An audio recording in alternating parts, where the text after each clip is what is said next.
yelling into the mic too then. If I could have your attention, please.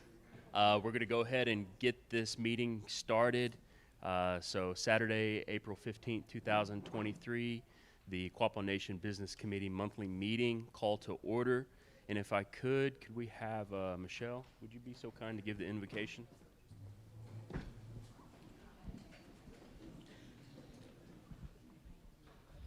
Dear Heavenly Father, we thank you, Lord, for this day, Lord, a beautiful day that you've given us, and we just thank you, Lord, that we can come together as our Quapaw people, Lord, and to take care of business. And we just ask, Lord, that you would be with those, Lord, that are not able to be here for whatever reason, Lord. We know there's a lot of people hurting and struggling, Lord, in different ways, and we just ask that you'll show your presence to them and just wrap your arms around them and show them your love. And just, Lord, we just ask that you'll come today, Lord, and be right here in the presence of this meeting, Lord, and guide and direct each one of us, and not only our discussion, but our decisions. And we just, again, thank you, Lord, that we come together. And in your name we pray. Amen. Amen. Thank you, Michelle. If we could have a roll call, Madam Secretary. Member Newton. Present. Secretary Treasurer Super present. Chairman Byrd. Present. Vice Chair Bowden. Member Mercer. Quorum declared. Okay, we have a quorum. Reading, correction, and approval of minutes. I'll entertain a motion to approve. Motion to approve. We have a motion. Do we have a second? Second. Have a second. Any discussion on the matter? Hearing none. All those in favor signify by saying aye. Aye. All opposed?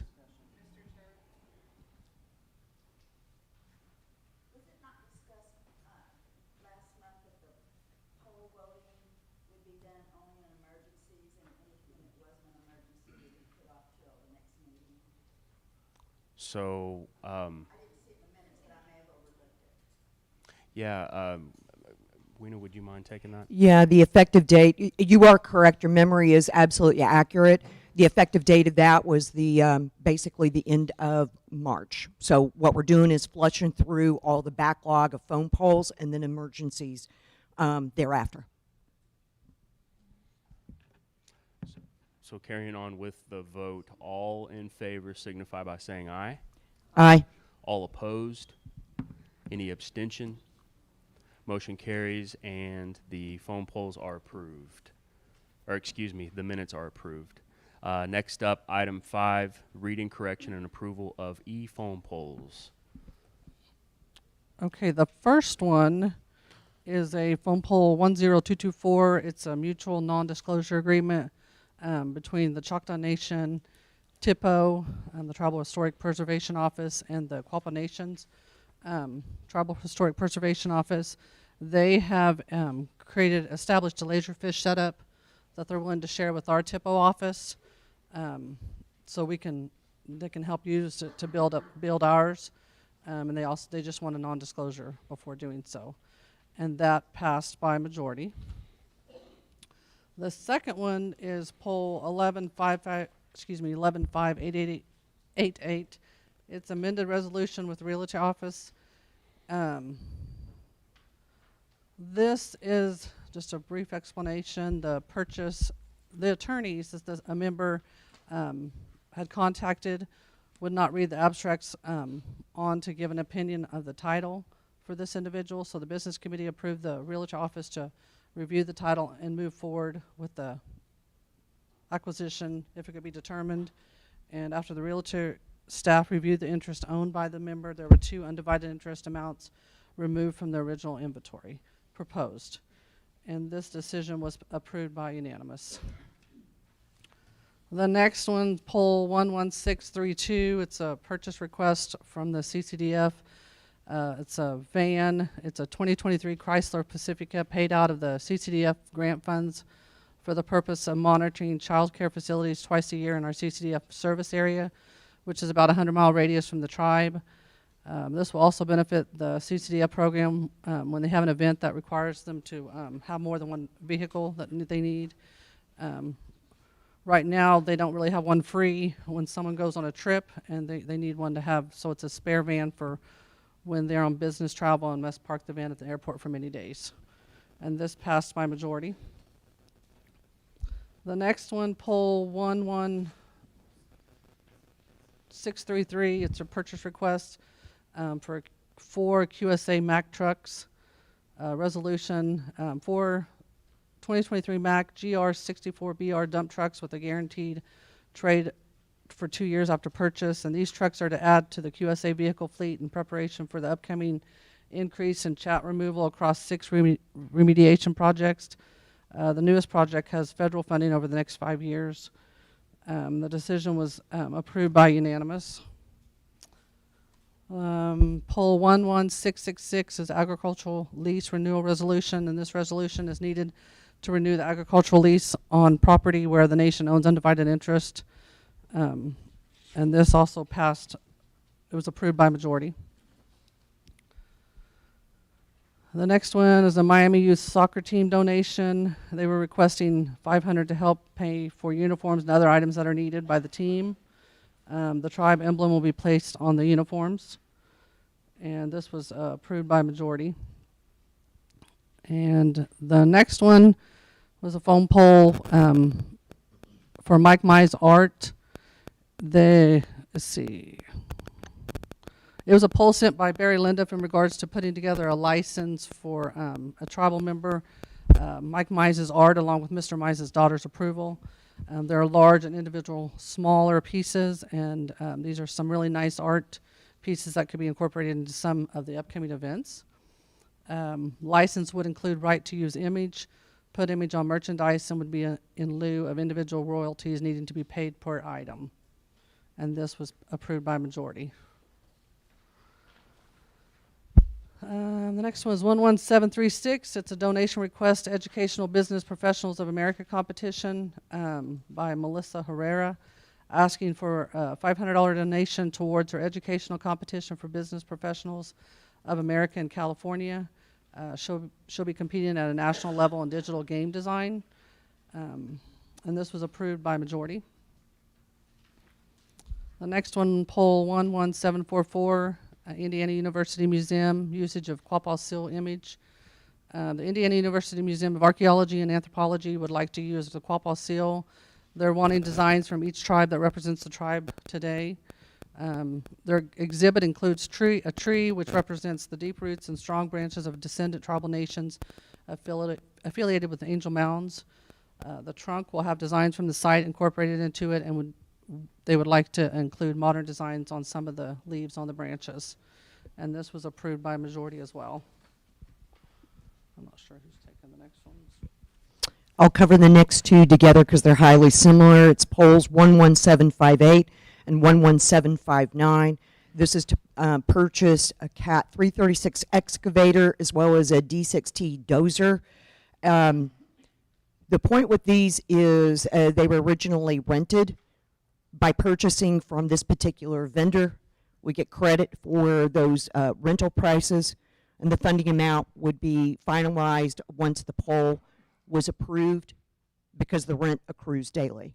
Both of those were approved by majority. Next phone poll pertains to the tile floor and administration building. That's 11760. So this is all part of bringing the building back up to working order, given the flood damage that occurred just before Christmas last year. The tile purchase was approved. The next one is 11762. This is the purchase of undivided restricted interest in 2 tracts. So that there's details on the actual tracts themselves, and the Quapaw Cattle Company is currently leasing one of those tracts and a portion of the other. So this helps that operation. That phone poll was approved. The next one is poll 11763. It's an environmental survey for 69A road widening resolution. So it's exclusively to grant personnel access to the Oklahoma DOT and their agents for conducting an environmental survey. It's not for construction, it's just so they can actually access the property and perform their work. That particular phone poll was approved. The next one is 11764, approval to begin construction on the DV tiny homes. This was a part of the remaining ARPA funds based on the survey from tribal members. So this one was to approve commencement of that actual project, the funding, ordering of those materials. So this is really good news. That phone poll was approved. The next one is a beneficiary inquiry. It's poll number 11770. Like a lot of us, many individuals were requested to have beneficiary forms on file that are notarized. There was a difficulty in finding the correct version. That one was resolved, and the phone poll was approved. The next one is 11771, a ranch house request for the Quapaw Cattle Company. It's very common to provide housing in that particular industry in order to not only hire but to retain the right kind of talented professionals. So we approved that to construct that particular, on a particular tract that we already owned. Again, we already owned the land, so this was to approve the construction of that home, and it was unanimously approved. The next phone poll is 11780. It's an internal memo of understanding with Quapaw Nation and the Quapaw Counseling Services. So this is really between the courts and the counseling for probation and parole grant to provide those services based on the MOU for anger management classes, drug and alcohol assessments, and UAs. That phone poll was approved. Phone poll 11781 is judges' compensation. It was a reevaluation of 3 judges that we have with the Quapaw Nation Tribal Court, and that phone poll was unanimously approved.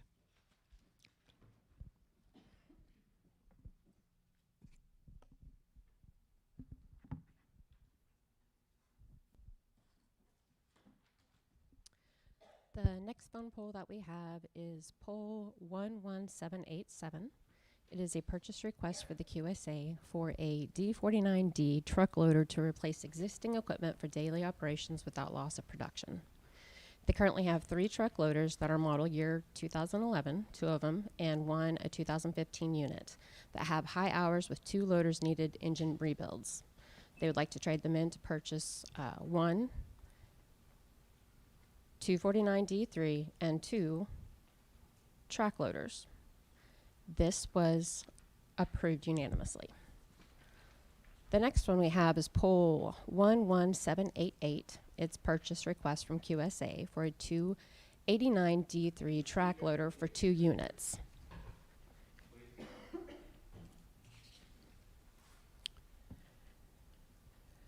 That poll was approved unanimously. The next phone poll is poll number 11789. It is a purchase request from the marshals for narcotic analyzers for 6 units. These handheld narcotic analyzers will help officers identify substances without removing them from the bag or the container. This will limit exposure to unknown substances, increasing safety while positively identifying narcotics. That was listed as a part of the 2022 COPS grant, and that was approved unanimously. The next one we have up is poll number 11790. It is a concrete pad for wash and pack house for the food sovereignty program. It was approved by 3 with 2 abstentions. The next phone poll that we have is phone poll 11791 for the Welch property renovation.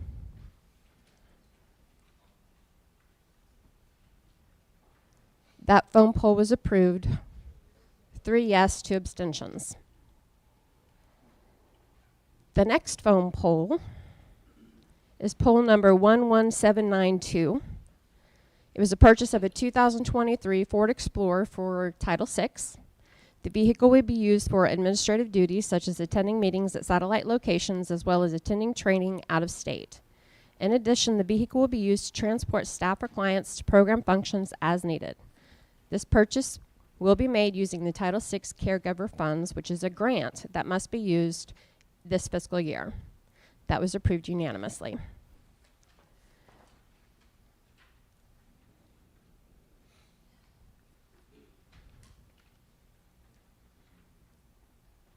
The next phone poll is 11793.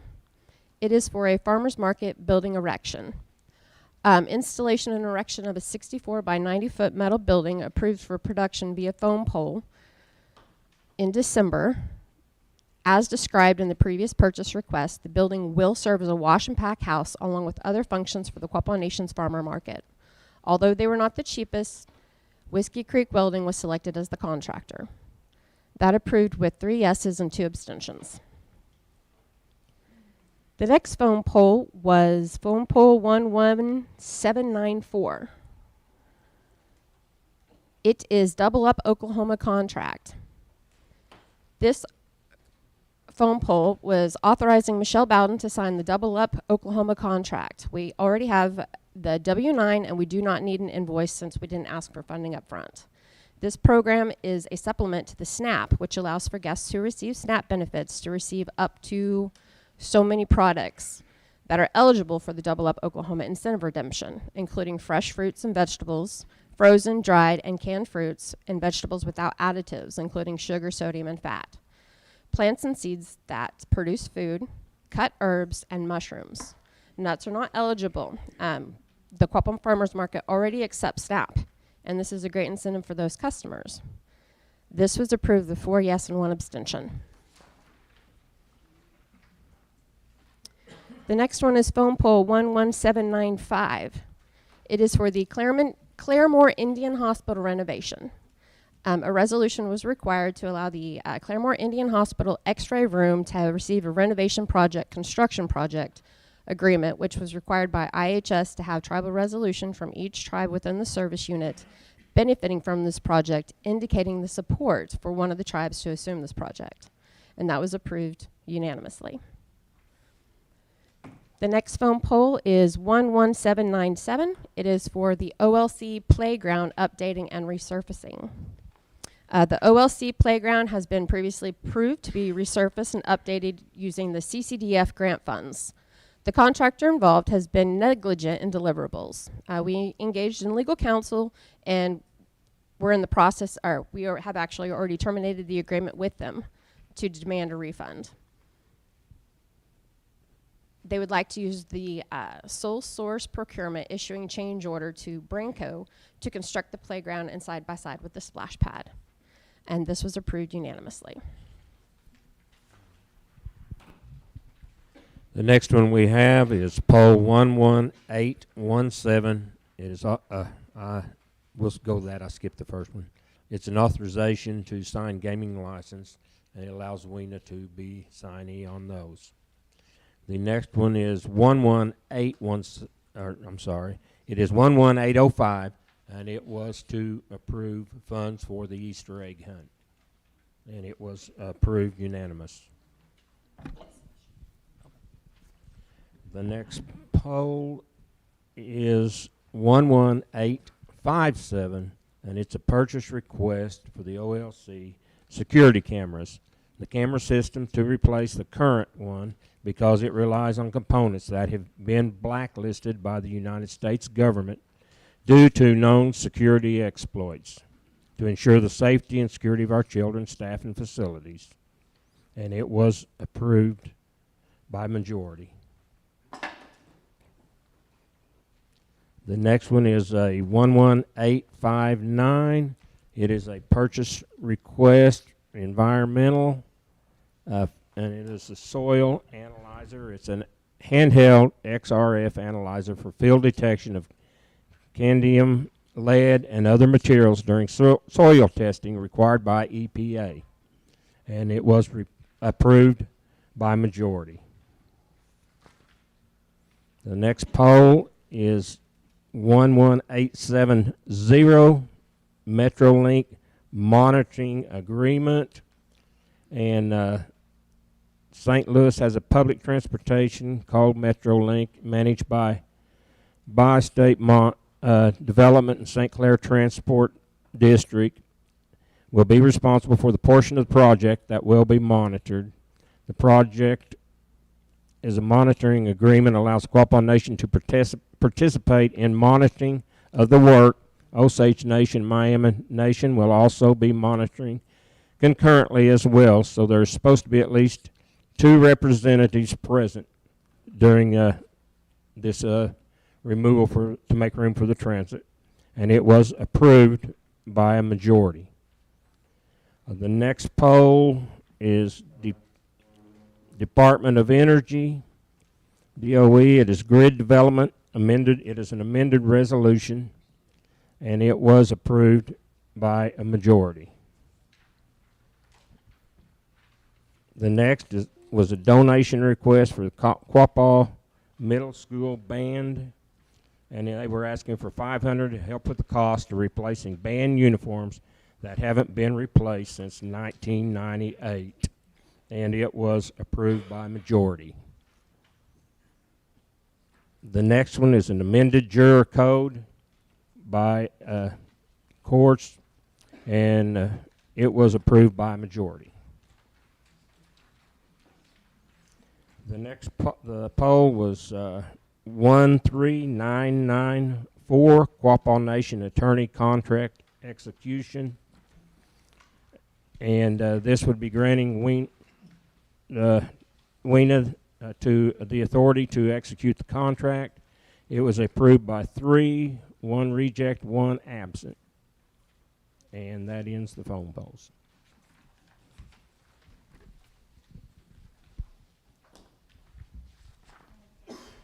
Okay, thank you. I'll entertain a motion to approve. We're in the vote. I had a question on the tiny houses. There is a blank for the amount of money will be used. Is that on purpose? Do you not have the funds yet, or? Can we wait till we get to the discussion? Can we wait till we get to the discussion on this? Thank you. I'll entertain a motion. Motion to approve. We have a motion to approve, and we have a second. Now we'll go into discussion. Could you re-ask your question, please? Yes, my question is, I noticed on the poll that had the tiny house, there was a blank space for the amount of money. Is that because we don't know yet, or we don't have the funds yet? Yeah, typically the money amounts are redacted on the publicly available data, but the amount was $500,000. And what's interesting about that one is we originally thought we were going to be able to build 5 tiny homes. The way the plans came together, and I think everybody's pretty pleased about it, is it's actually resulting in 6 emergency dwellings for domestic violence victims, plus an on-site office for the domestic violence team. So I think it's actually the plans are coming together very nicely and actually providing greater capabilities to the community than we originally expected. Any other discussion? I also would like to add on the phone poll 11805 on the Easter egg hunt. The phone poll passed, but the BC was able to find significant savings with the food area. So the updated amount is a big difference from what was proposed versus what was spent. So just want to give you an update on that. Okay. Any other discussion? And my last question is, were the last,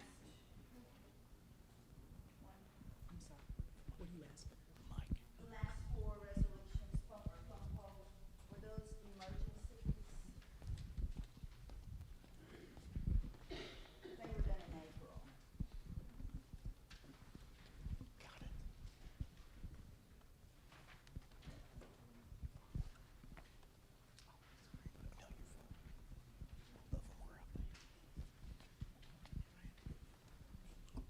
They were not emergencies. Those phone polls were commenced and executed in the month of March, even though the certifications took place after the beginning of the month. Okay. So it's just a little bit of it's the processing window that it takes.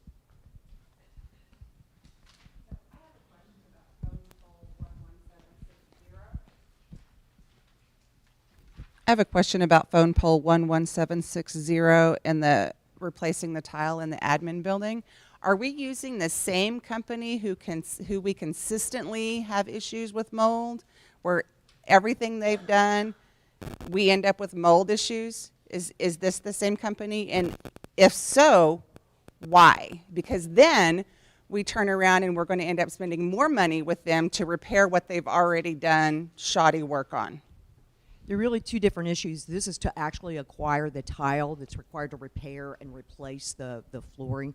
But I think the spirit of your question really has to do with the additional damage that was detected while the renovations were taking place and remediated.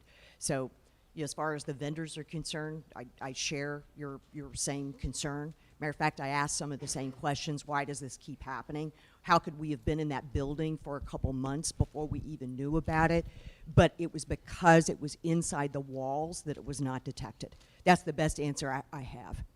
I think that my biggest concern is if we keep using the same vendor who continues to provide shoddy work, they are in turn creating more income from us, because apparently we consistently use the same company to repair their shoddy. So they're just continuing to get more money from us for their shoddy work. Regardless of whether they're the lowest vendor or not, why do we keep wasting money in that sense? That's just my opinion. No, you're right. We ought not to be incentivizing people for wasting our money. Exactly. Thank you. No, I'm with you. I'm with you. And that's the reason that we're being so adamant about, we do know, and Larry's been on top of this in making sure that so many of in this particular case, it was because of the way the overhang is connected to the building. That's the best understanding that I can, explain. But a lot of the issues have to do with the foundations and the lack of drainage around the base of the buildings.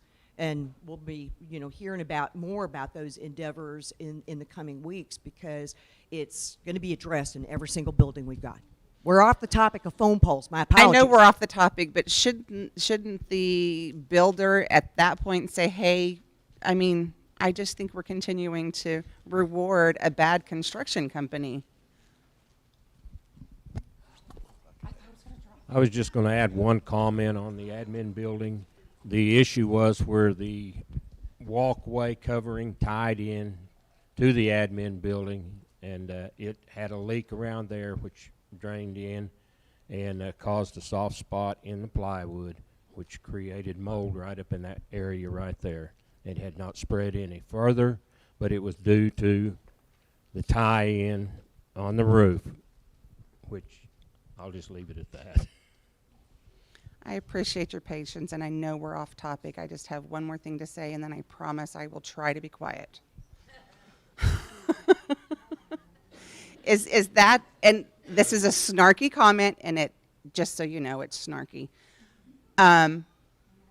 So is that the response to everything that this shoddy construction company is? There's an overhang that causes a leak, and I know it's not any, but it's frustrating to watch us continually put our employees and our children at harm due to this mold. And I just think it's a big issue that we really need to address. I'll try to be patient. Thank you. Thank you for your comment. Any other discussion? Okay, we'll move to a vote. I got a question. By saying aye. All opposed? Any abstentions? There's no mic. Motion carries and the phone polls are approved. Hey, we had a question back there. Yes, I have sir. a question regarding the topic that. I had a question regarding the topic that Virginia Mouse was addressing.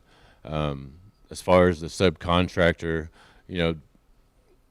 QSA used to have a code inspector that worked for the tribe on every build, every small remodel. He would come in and identify specific issues and mitigate potential problems.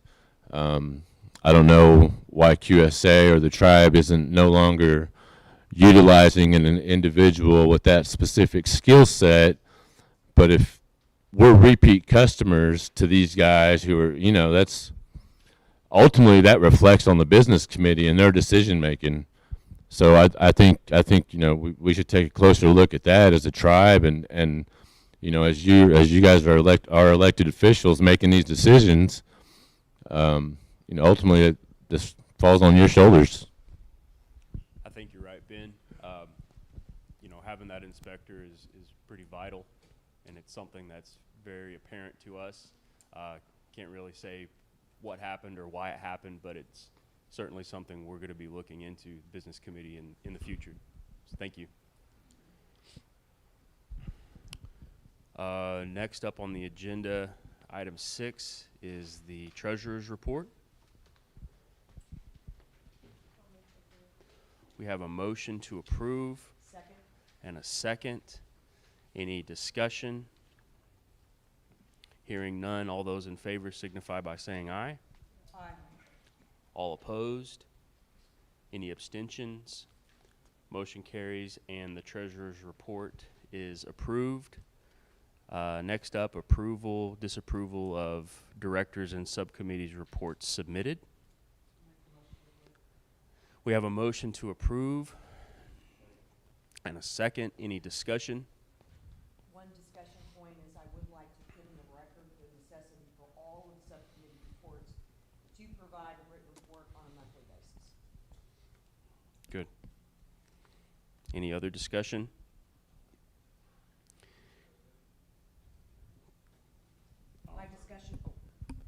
My discussion topic was requesting that all of the subcommittees submit a written report every month. In some cases, we get reports every other month. In some cases, once a quarter. But we do need to see the state of progress, you know, to the extent that it can be disclosed, that, you know, to ensure that the subcommittee is performing the work expected. Thank you. Hearing no other discussion, all those in favor signify by saying aye. Aye. All opposed? Any abstentions? Motion carries and the directors and subcommittees reports submitted are approved. Dropping down to the next item on the agenda is the chairman's report. I first want to say that the polls are open next door, so don't forget to vote. And I want to say that the Easter egg hunt that was hosted last weekend was a really great success. I want to say thank you to Virginia Mouse and your Abigail and Beth and everybody else that helped out to make that go. There were numerous volunteers. There were our own employees, and everybody pitched in the community, and it looked like a really great event. So I want to say thank you for your efforts in making that a success for the community and for our youth.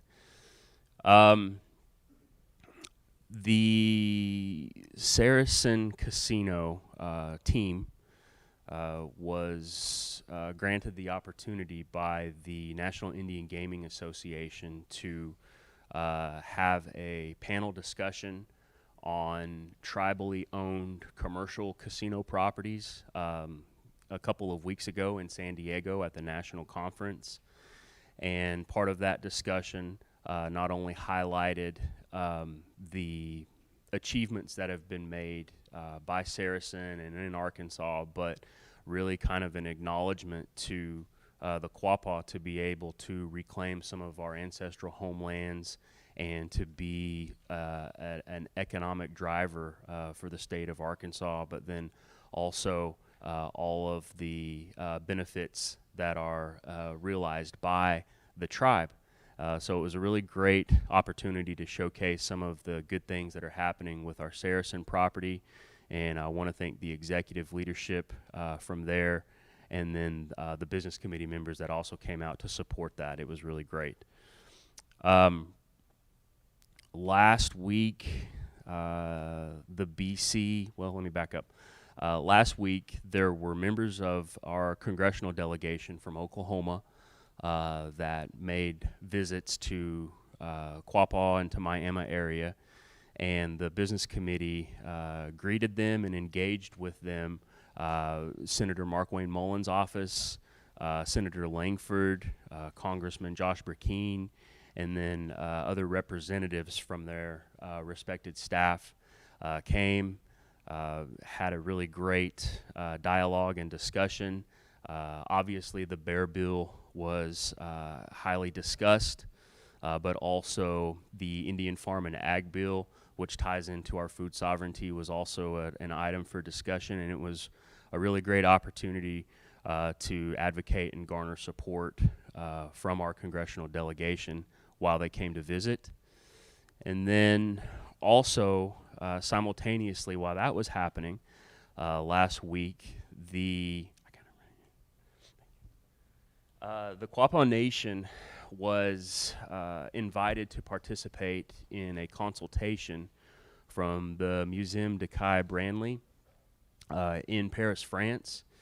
And Quapaw sent a delegation to the Branly to engage and to participate in this consultation. The Branly aims to work with tribal partners in the hopes of developing an exhibit that would be featured at the facility in France as well as in the United States. The museum would like to highlight the painted robes, historic maps, and possibly historic treaties that are currently in their collections from the French colonial era, and would include interpretation developed from in-depth research, consultation, and collaboration with tribal partners. This exhibit aims to correlate within the 1725 visit from several tribal nations to France to highlight the history and information contained in these collections, and to develop new partnerships for potential future opportunities. During that time, the delegation was able to meet with staff and partners who will be involved in the research and the development of this proposed exhibit. The delegation was able to view and consult over painted hides from the Branly collection as well as from others. A highlight of this was the inclusion of a robe which has not been previously, the highlight from this was the inclusion of a robe which has not been seen previously, which is also believed to be of Quapaw origin. The delegation traveled to Versailles, which was the site of the 1725 visit from various tribal delegations, which also houses historical records from the French colonial era. The visit with the Historic Service of the Army, the National Library, and the National Archive, which all house respective historic maps and records from the French colonial era. The delegation was also requested the partners to research the existence of French treaties with tribal nations. And a discussion of a tactile exhibit was also held, which is it's basically a proposed effort from the partners in France to develop tools to include exhibits that would enable individuals who are seeing impaired to be able to learn from these exhibits. And it would be developed in collaboration with tribal partners. They intend to include the Quapaw Three Villages robe in this effort and plan to eventually provide a copy of this work for Quapaw to retain for our community as well. In summary, this was a historic trip, not just because Quapaw delegation made the trip to Paris to engage with potential partners, but it was also historic because we were one of only 3 other tribal nations represented at that table. And it's historic because Quapaw now has a seat at that table, which will allow us to bring our painted hides back home. So I want to say thank you to Everett and Carrie for making that trip what it was, and all of the good information that we're going to be able to bring back and provide as a resource and a learning tool for our people for years to come.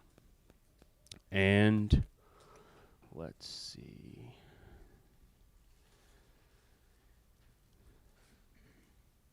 Okay.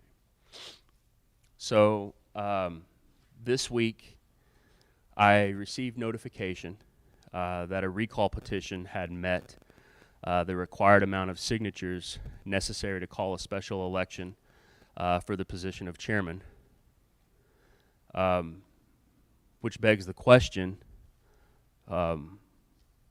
who will lead when I am gone? Who will step up? Who has the capacity to represent after me?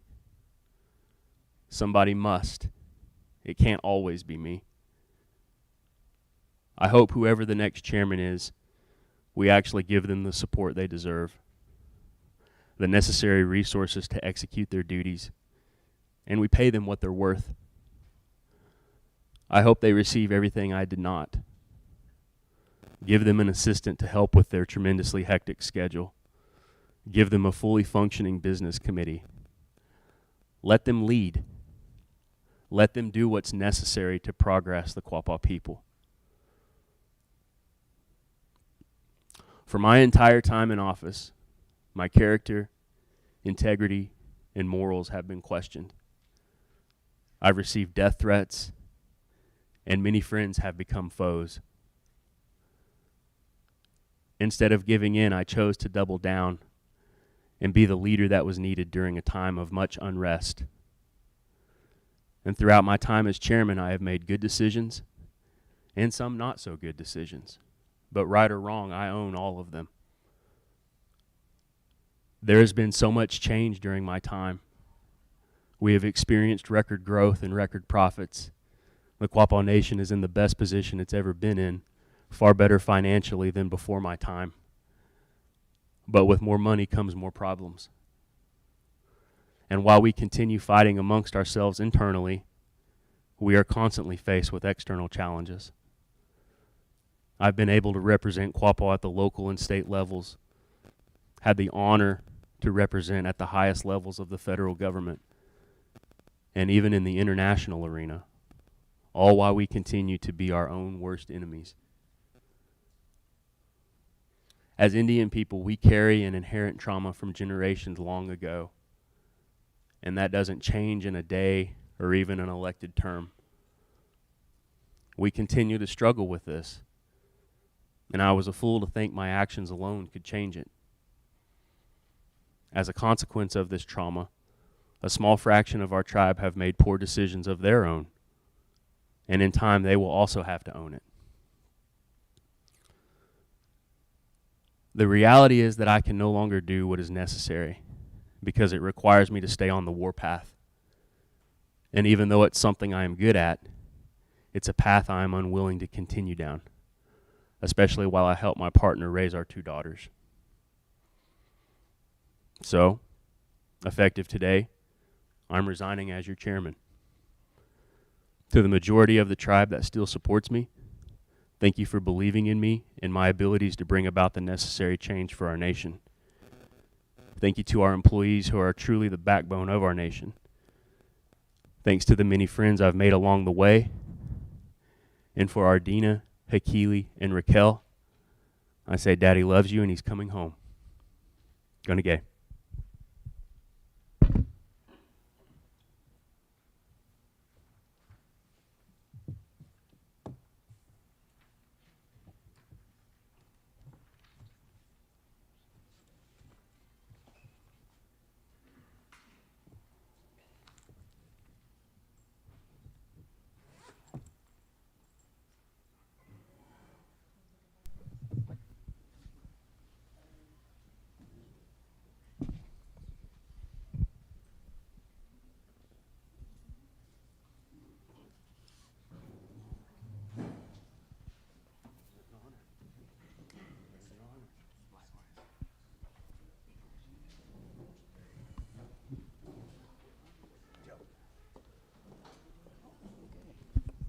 I want to make a motion for a 5-minute recess.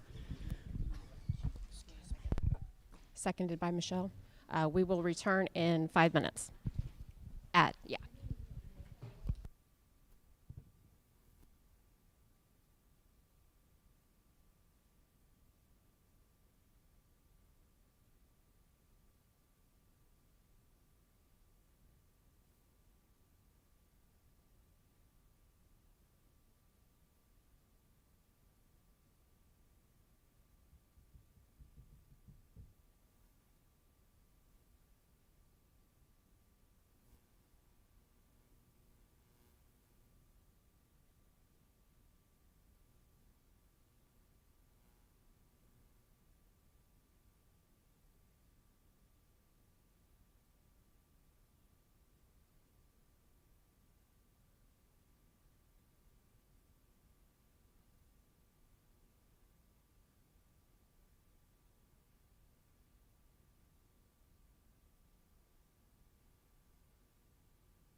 If I may have your attention, we are going to go ahead and call the meeting back into order. Point of order. May we please? Point of order. We are going to go ahead and call this meeting back into order. The next item on the agenda is the accounting report from Eric Boone, our Chief Financial Officer. Good morning, everyone. Eric Boone, Chief Financial Officer. The end of March we are halfway through our fiscal year already. In March, the general fund received $3.9 million in revenue, bringing our total for the year to $14.1 million. Actual expenses in March were $2.5 million, bringing our total for the year to $14.8 million. Tribal member health benefits in March, we spent $555,000, bringing our total for the year to $2.6 million. Our social services benefits in March were $395,000, bringing our total for the year to $1.66 million. And education benefits in March were $43,000, bringing our total for the year to $597,000. Also in March, we received from our tribal enterprises $1 million, bringing our total for the year to $1.7 million. Does anybody have any questions on the numbers part? I'm going to give you a quick update on some of the other departments that I oversee. Number one, obviously, is our accounting department. We are currently 2 weeks into our 2023 ARPA application cycle. We have received right at 3,000 applications so far. That's about 90% of what I anticipate receiving based on our historical information that we have from previous applications. We have processed 2,433 checks, totaling $4.5 million so far. So I think we're about 45% of the way through what I anticipate us processing through the first 2 weeks. So hopefully, if you submitted your application in that first week, there was a lot of applications. So just be patient. We are working through them as quickly as we can. We want to be done as quickly as you guys want to receive them. I can tell you that. So our CCDF program, this week, actually, they're putting together what they're calling Week of the Young Child events. So I'm going to give you some dates here. On the 17th and 18th of April, there is an event at the Coleman Theater, Buckets and Boards. It's a comedy percussion show for elementary kids in the area. On Thursday, the 20th, there's an event at the Civic Center. It's a fun fest for child care facility children. It includes inflatables, face painting, balloon animals, and characters in costume. On Friday, the 21st, is that right? Yeah, that's right. There's an event at the NEO Equine Center. There's going to be a petting zoo, camel rides, trout ponds for child care facility children. And then on the 28th and 29th, they're having a conference, Re-Energize and Revive for child care providers, that's being held at Riverbend Casino in Wyandotte. Our grants department, real quick, so far this fiscal year, we've been awarded 13 grants, about $3 million in funding. We have 6 grant applications pending that have been submitted and are pending, totaling about $6 million. And they are continuing to work with our, directors and now executive directors to continue to look for opportunities, for funding to support our programs in any way they can. Our IT department, they are getting ready to deploy a new phone system, and they're doing some training with that. They're working on, the the wiring for the administration building with the renovation. They've completed that, and they're working on the new Wyandotte Fire Station, getting the wiring done for that. Additionally, they're installing some new security cameras, and they were a huge part in getting this electronic application for our ARPA relief payments set so that it makes it easier for you guys to just fill out the application online and get it submitted quickly. And it reduces our paper usage a ton. Our procurement department is in process of revising our procurement policy. As you guys are going to, know, and it's been announced, we've kind of restructured the organization. We've got some new executive directors in place. And with that, we need to update our policies to reflect those changes. So we're working on that. Our tax commission, so far through the first 6 months, we've collected $771,000. That is tracking as expected there, and that includes the sales taxes that we have, the liquor and beer tax, the hotel tax, all those items that we have in our tax code. Did I miss anything? I believe that's it. Does anybody have any questions on the departmental stuff? All right. Thank you. Thank you, Eric, for that report. This. What? Can you speak into the microphone, please? I'll repeat it. What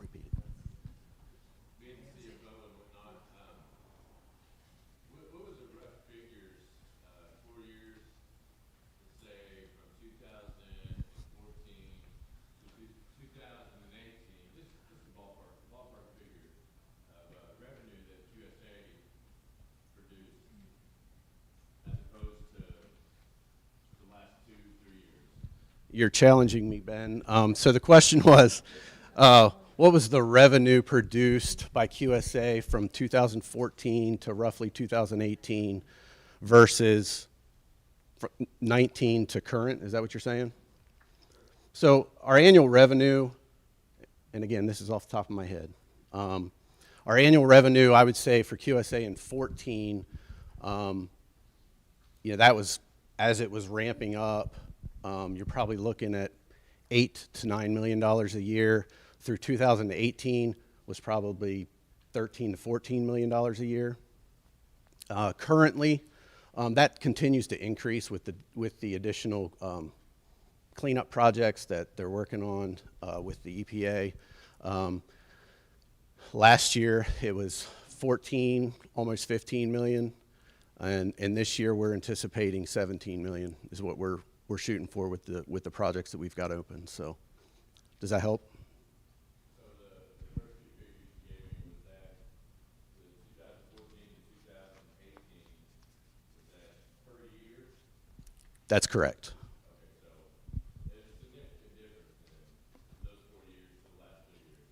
Was that fair assumption? Yes, we continue to grow. We continue to expand. As new cleanup projects come up, we're adding equipment in order to do that work. So, any other questions? Eric, would you mind giving an update on the state of progress with the admin building rehabilitation? James might know more than I do. Right now, here's what I know. I haven't really been involved too much in the last month because of everything leading up to ARPA and the ARPA applications. But from what I know, the tile guys are in there laying tile now. I think they're probably halfway complete on that. Okay, 2/3. And then after that, the finish guys come in and touch up paint, and then I think we're probably looking mid-May. Okay. I hate to throw out dates because every time we throw out a date, something happens. So, anything else? Thank you very much, Eric. All right, thank you. Next up on the agenda, we have subcommittee reports. Do we have any subcommittees who are here to speak today?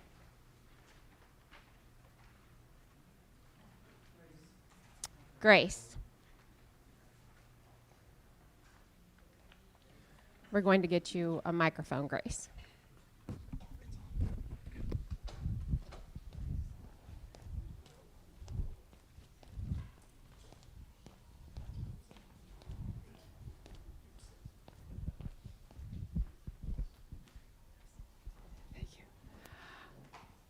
My name is Grace, and the Elders Committee did meet this last week, and we discussed many items.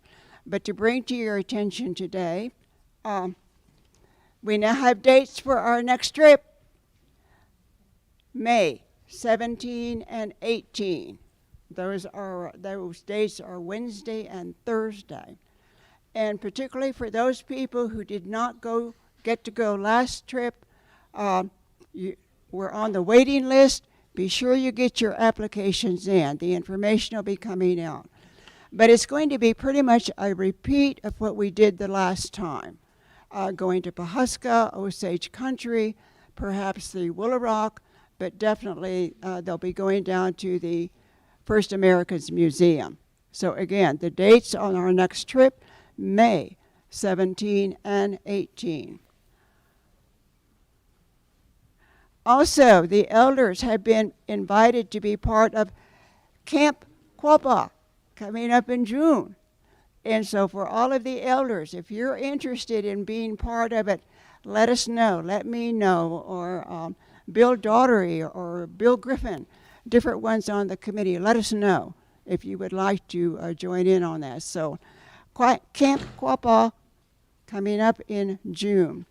And the other thing that I passed on to the group, and perhaps many of you know, in the area of health, Kyle, who has been our paramedic for some time, he is moving on. His last day will be April 21st.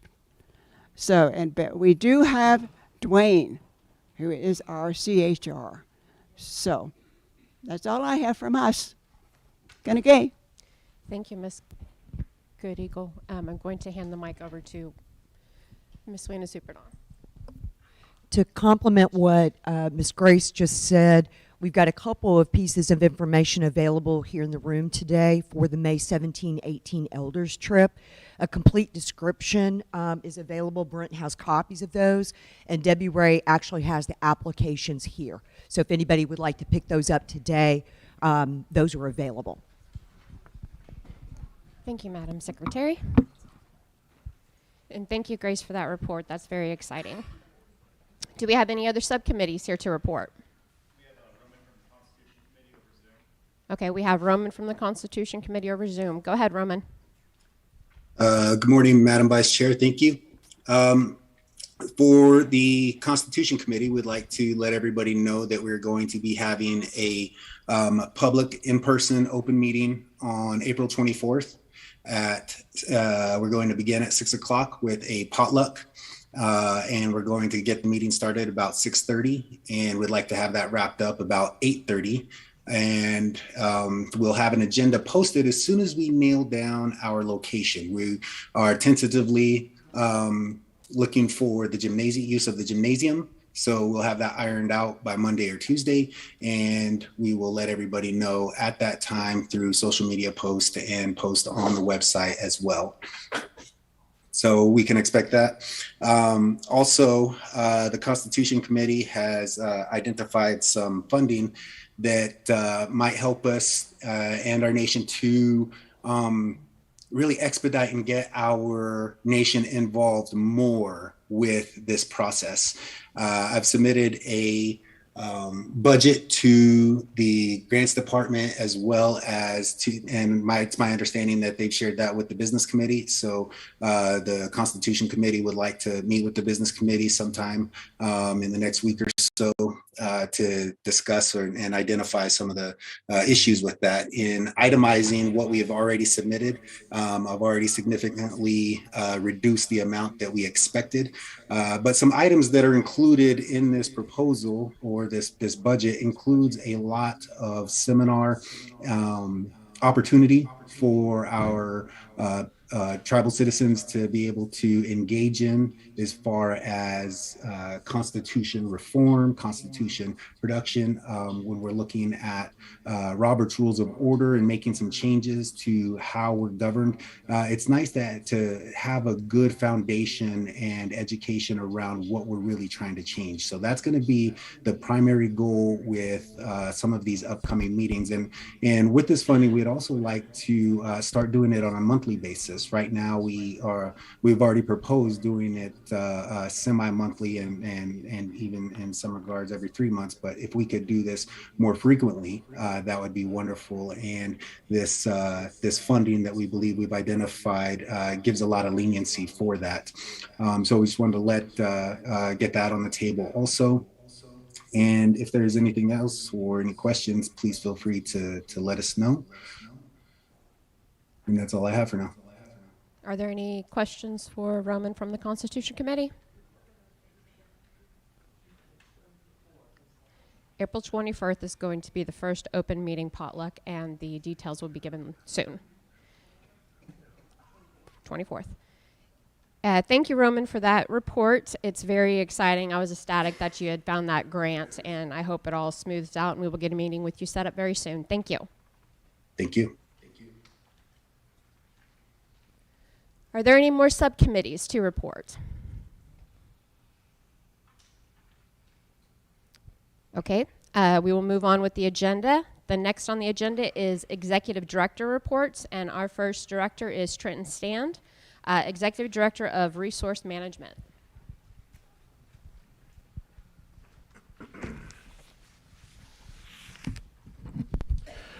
Good morning, everybody.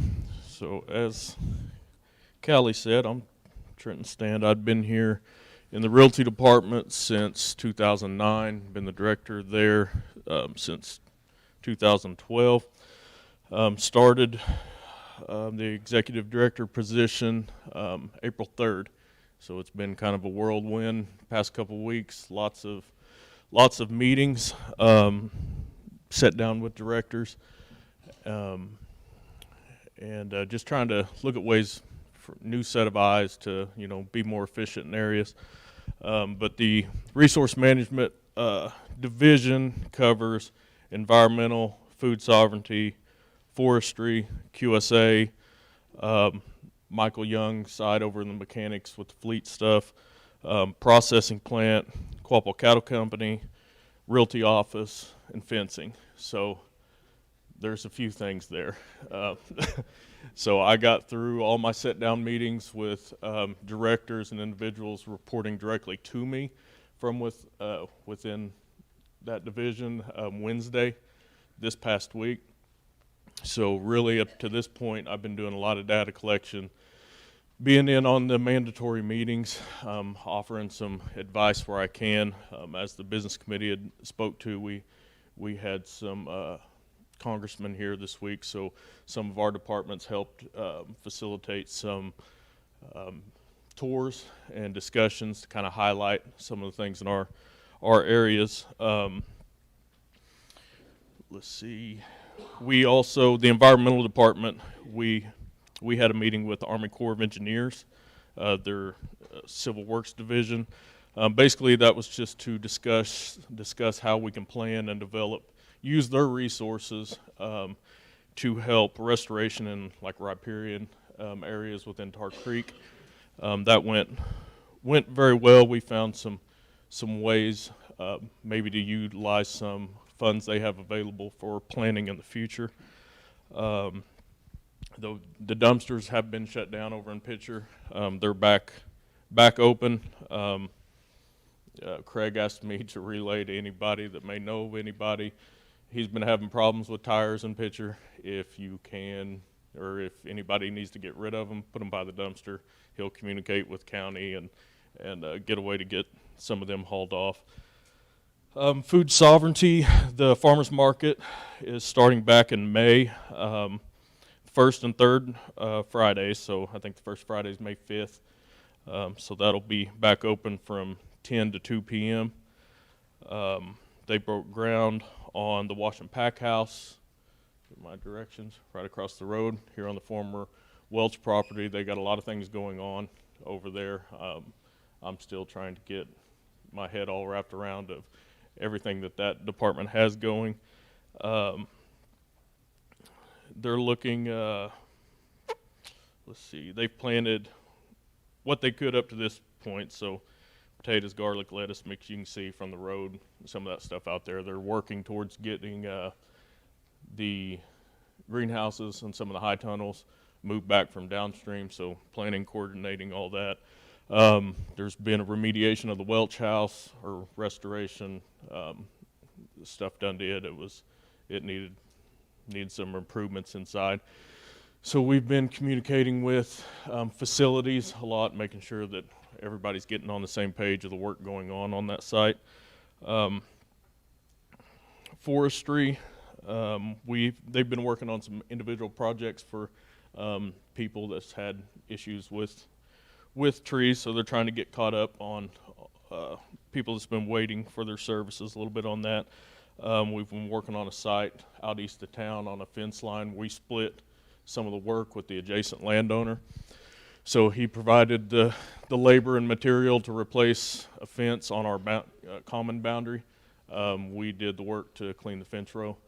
And so they've wrapped that up. We're getting close to wrapping that up. QSA hit just last week, they hit 6 million ton mile marker on material that's been removed from the site since they started working. We had a meeting with Randy Jackson's bunch to discuss implementations of an MOU for times of disaster. So if we have a tornado locally, creating a form for local governments to be able to sign or to request our services.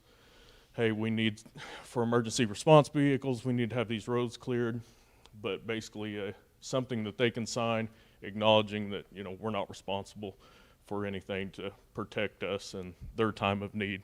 So that's started in the discussion phases of that. We had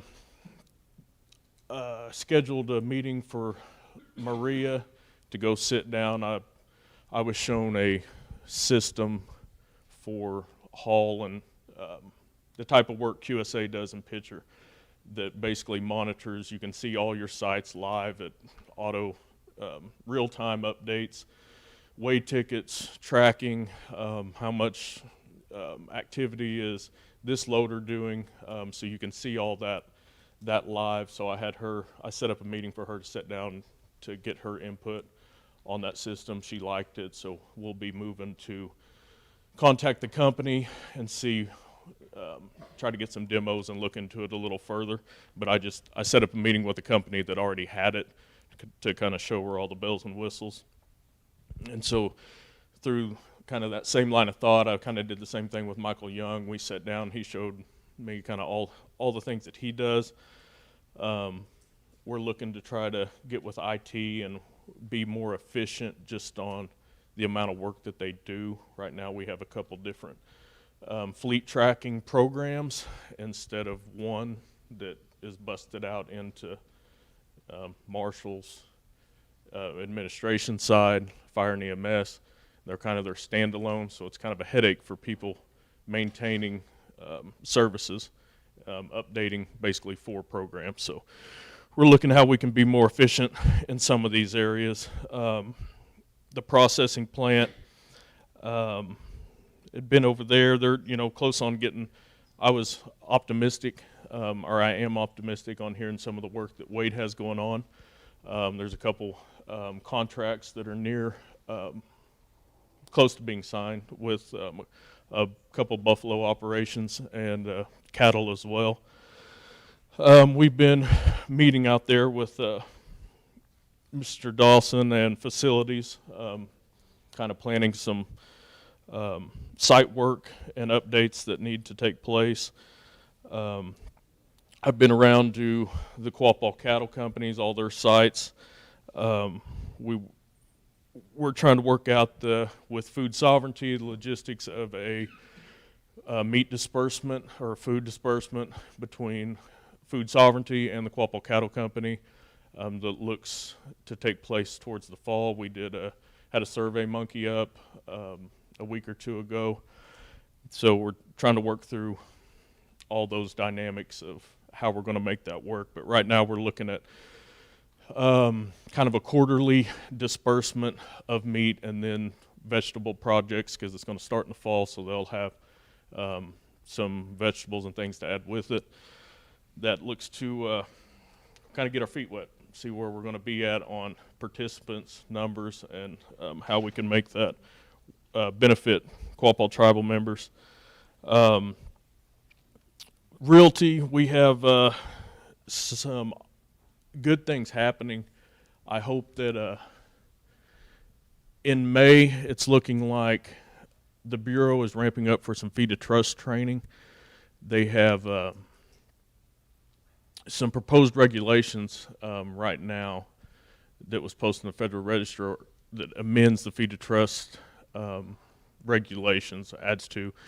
Basically, it takes the intent of the IRA in the 30s to try to repair the General Allotment Act's damages to make Feed to Trust a little more streamlined and easier. Kind of the high points of those proposed changes is a timeline for Feed to Trust acquisitions. Up to this point, they hadn't had one. So they're looking at 180 days, which coincides with the shelf life of your environmental requirements for Feed to Trust, which is 180 days. Before we had to fight with them that I said, I'll give you phase one at the beginning and I'll update it at the end, but every time you lapse 180 days, I'm not updating that, spending tribal money. So local agency was on board, but each BIA agency was kind of their own, had different kind of policies on that. So that's kind of some high hopes with that being done, because it is to be looked at as on-reservation acquisitions going forward are supposed to be seen as approved when they're submitted, and not how can we not approve it. So there were some good things looking to be changed in that area that we're hopeful for. We've been moving on acquiring a fee estate. It's undivided interest, multiple allotments, and we kind of have two of those working. Another one's been submitted to the business committee for review. The benefit of those, that'll help with Quapaw Cattle Company, help with ag payments on some of them. They all would then, where there's restricted or trust interest, they would qualify for mandatory Feed to Trust acquisitions. So that takes out the environmental and the discretion, the Bureau, they would have to take it into trust on those sites that qualify. So those are kind of the big highlights of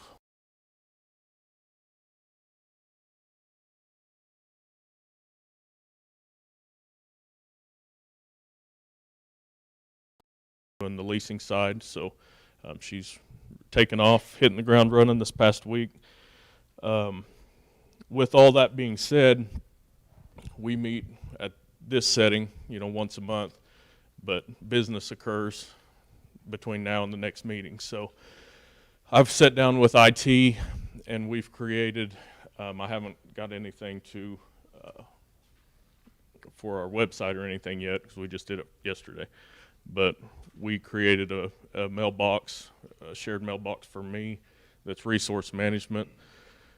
Just due to the large amount of emails that I get, I want anybody to communicate with me if you have any questions in between the meetings, so we can address them at any time you have the issues and not just wait for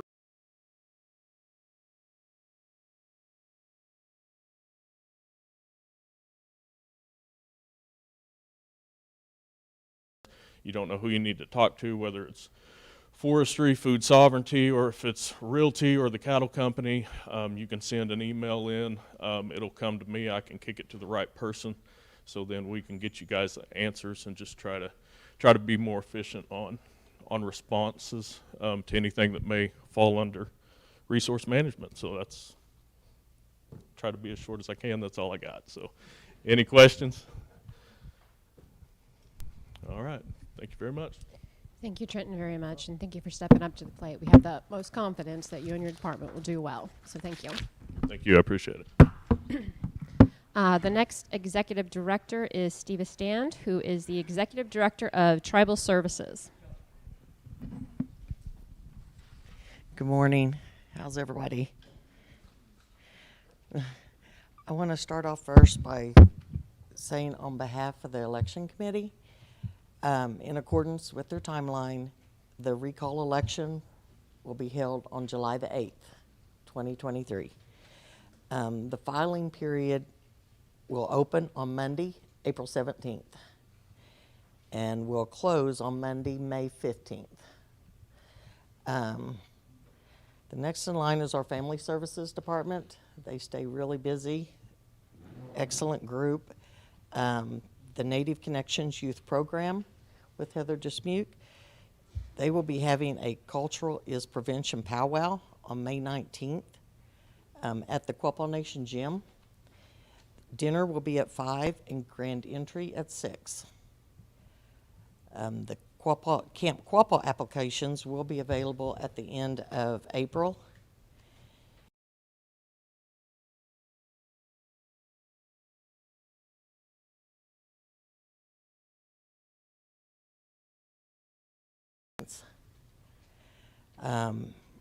Heather has also been working really hard on MOUs. She's got 6 completed and has more coming.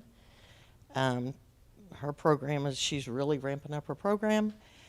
And she's an excellent asset.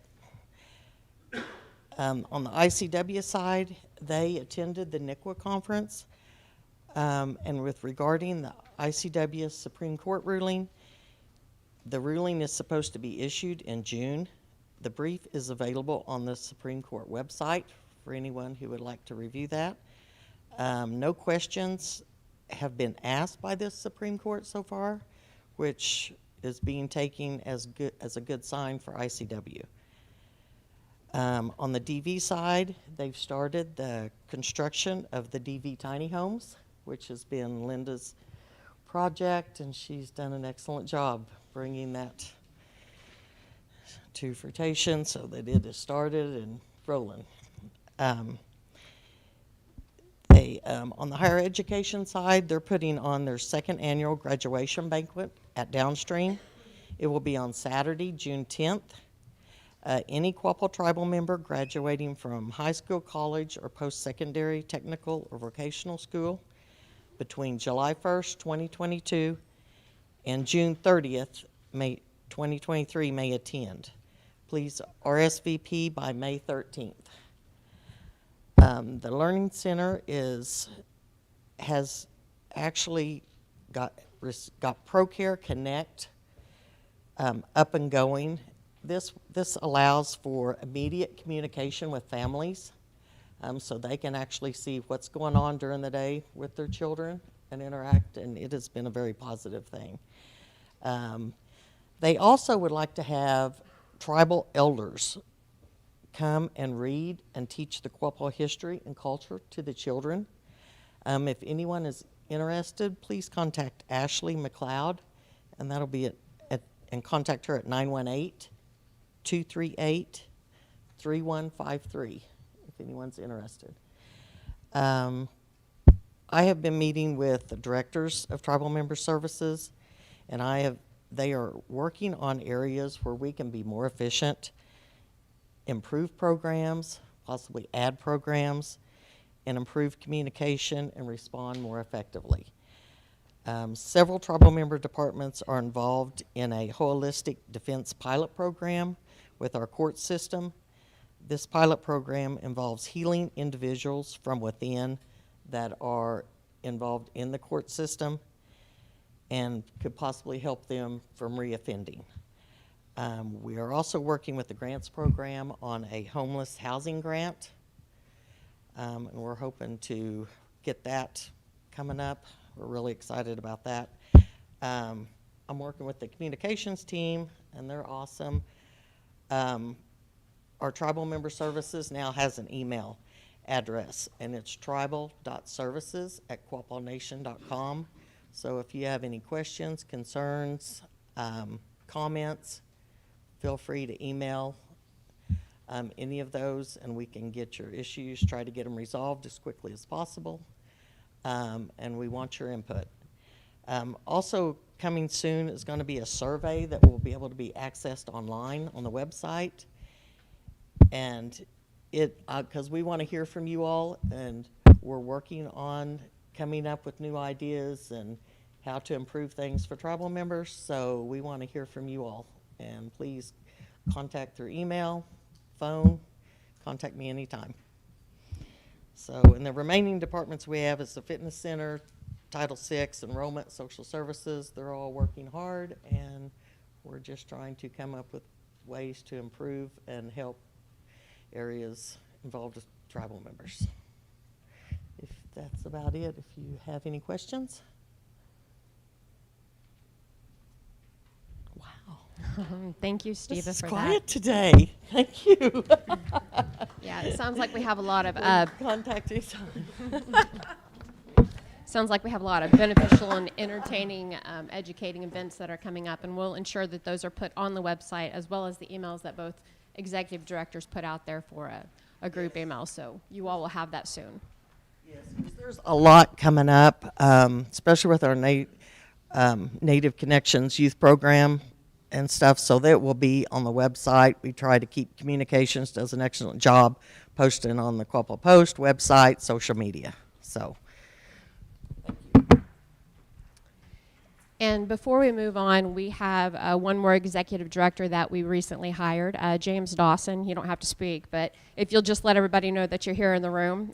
He came on, and he's diving in head first and making a lot of improvements, and welcome to the team. We'll hear from you soon. Thank you.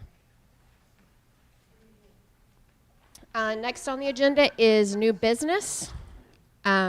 Let's go from Michelle to Larry in reading the next three resolutions.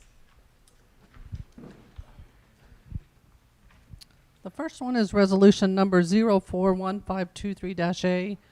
This resolution proposes to extend the integrated resource engagement at Quapaw Nation for an additional 12 months until April 2024 at a reduced ADR per month IR resource using the remaining funds from the CARES Act funding. The aim is to continue implementing laserfish processes and other business processes to enhance member services, improve financial management, and ensure the long-term sustainability of the project.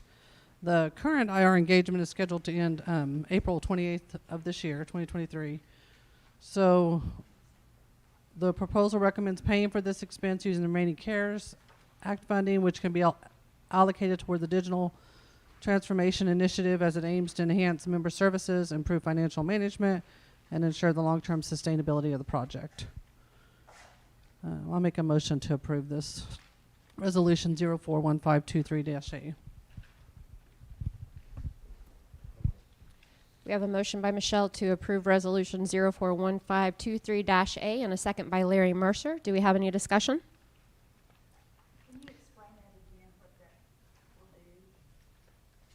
Extend the services on our Laserfish. Laserfish is a system that will scan and take our documents and put it online so it can be in searchable form. So we're basically going from paper form over to electronic form, readily accessible for everybody, but they're having to build the system as we go.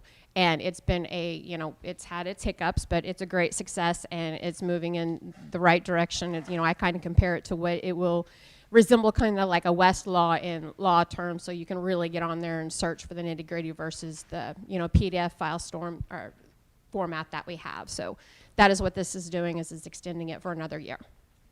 And the goal eventually is to make sure that it'll be easier for tribal members to be able to do things online better. So access to see your, maybe balances and go online and take care of paperwork. And just to further give you a little bit more, the directors use it as well as a way to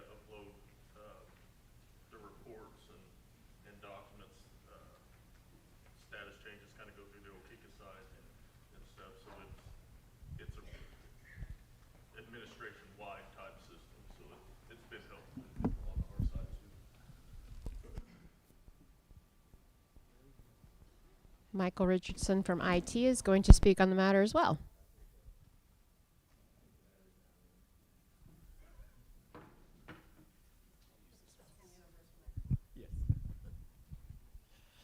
Hi, my name's Michael Richardson. I'm the CIO for the IT department. Laserfish, the best example, that's what you used to fill out your opera application.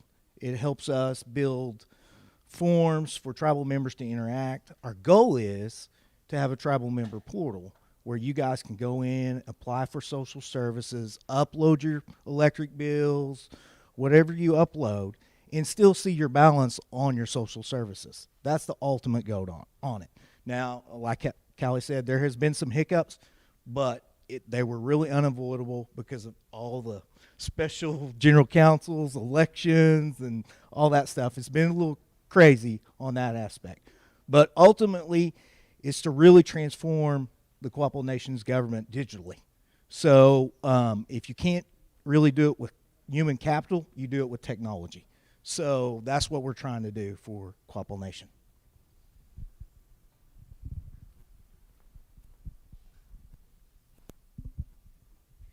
Thank you for that explanation, Michael.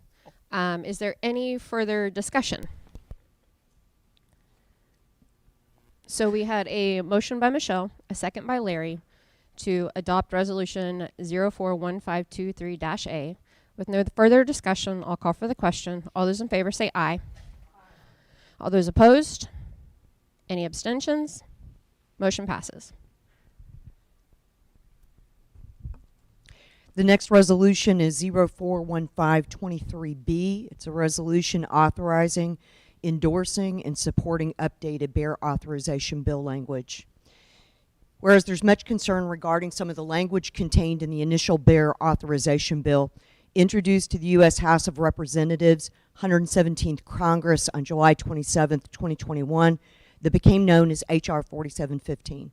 And whereas the Quapaw Nation Business Committee adopted resolution numbers 082121A and 091821A, resolutions to equally distribute to each enrolled member of the Quapaw Nation as of September 27, 2019, the entire proceedings of $137.5 million from the case of T.C. Bear et al. Claimants versus U.S. Defendant Case Number 1351X, filed in the U.S. Court of Claims, and to establish the Bear Litigation Settlement Fund to ensure equal distributions to all enrolled members of the Quapaw Nation as of September 27, 2019, who are living at the time the settlement funds are received by the Quapaw Nation. And whereas there is a desire to achieve greater consistency between the Quapaw Nation Business Committee resolutions and the reintroduced bear authorization bill language to the U.S. Congress. Be it further resolved that the updated bear authorization bill language will be submitted to key members of the U.S. Congress and their staffs for further consideration. Oh, I missed one. And that be it resolved, the BC of the Quapaw Nation authorizes, endorses, and supports the following updated bear authorization bill language in the best interest of the tribe as a whole. I'll make a motion to adopt. Motion made by Secretary Supernaw, seconded by Member Newton. Do we have any discussion? To further describe the changes, and we talked about this a couple of months ago, it really boils it down into 4 specific areas. 1, it removes all references to the word landowner, which updates the short title of the bill. 2nd, it defines certain members to be those who were enrolled 9/27/2019. 3rd, it specifies the allocation to be both full as well as equal. And last, it clarifies tax treatment so that the proceeds would not be taxable at either the federal or the state level. Yes, Beth.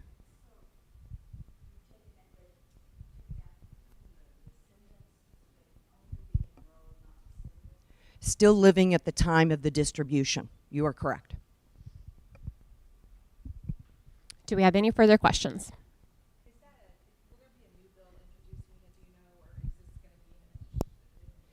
The 4715 basically went fallow. That's the best way I can think about it.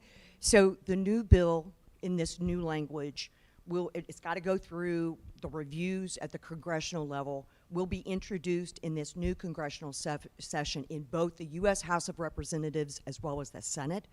We have great sponsorship on the Senate side. Mark Wayne Mullen, again, since he's on the Senate and no longer on the House, he will be the primary sponsor, and we will also have a number of co-sponsors in multiple states. On the House side, we have excellent co-sponsorship. We are still working with our congressional district House member, Josh Burkeen. We really desire his lead sponsorship on the House side. So he is relatively, he's new to Congress. He was just sworn in January.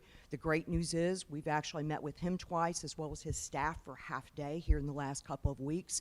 We've got additional sessions scheduled for, early May, very, very late April, early May, when we're back up in D.C. So we're trying to get him familiar not only with the Quapaw up here, the lawsuit, how he can benefit, his entire district benefits, as well as how it benefits the Quapaw people. So it has to be introduced in both. So it'll get a new bill number. Thank you, and I just want to say thank you all for your work on this. I know that this has been very, very a huge task, and it sounds like you have all the bases covered, so thank you. Thank you for that. Do we have any more questions? Thank you, Madam Secretary, for elaborating on that. With no further questions, I'm going to go ahead and call for the question. All those in favor say aye. Aye. All those opposed? Any abstention? Motion carries. The next resolution is Resolution 041523-C. It is approval for the revision to the financial accounting procedures. And it is for our records keeping system for all tribal programs, and they've been revised and amended for the operation and maintenance of tribal administration shall constitute policy until such time as the Nation Business Committee deems it necessary and prudent to modify or change these policies. I recommend we adopt. We have a motion by Member Mercer to adopt resolution number 041523C. Do we have a second?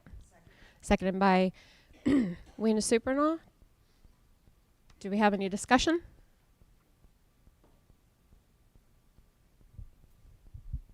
Just to clarify, most of these changes are primarily driven due to changes in the organization.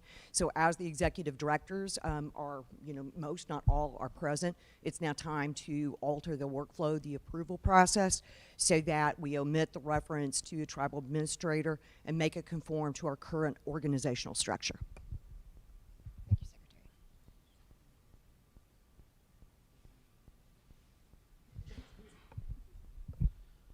I just want to make sure that the correction of the spelling of keeping is spelled incorrect, just to make sure that we have that correct.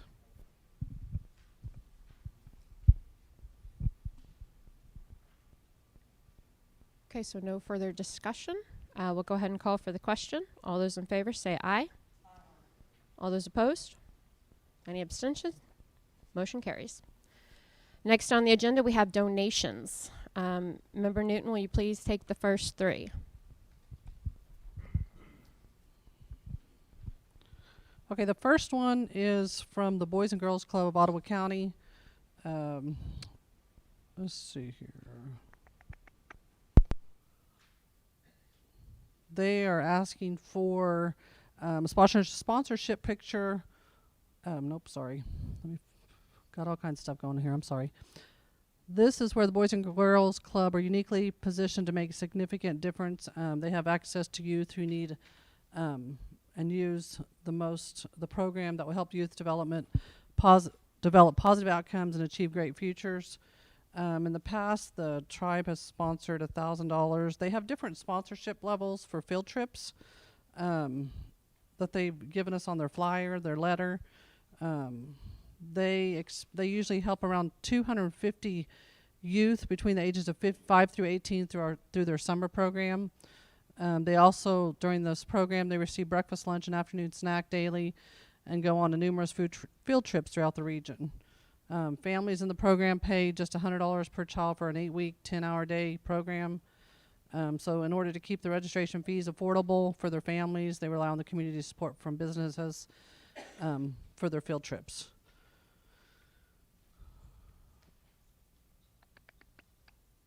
I don't know exactly how many Native youth, but I'm sure there are many in this program.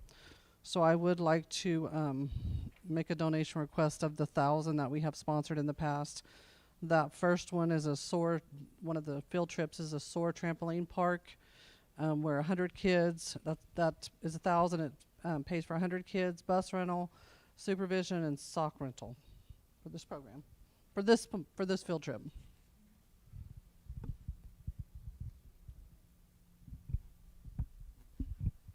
Okay, we've got a motion by Member Newton to donate $1,000 to the Boys and Girls Club of Ottawa County. Do we have a second?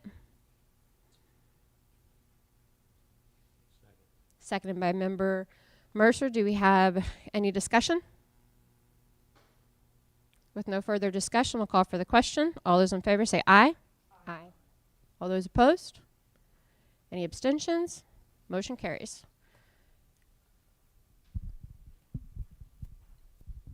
This next one is a donation request that's by College Heights Christian Church. And after reading this, I'd like to make a motion to table this request due to the fact that I'm not certain if they are requesting $350 cash on our donation request. That's what that is saying on the amount requested. But on their donation request form, it says 350 quarter-pound hamburger patties. They're having a spring fling for their middle and high school students and their teachers. So until we get that for certain on which one they would like, I would like to double check that and we can get back with that. Okay, so we have a motion to table donation request for the College Heights Christian School. Do we have a second? Seconded by Secretary Supernall. Any discussion?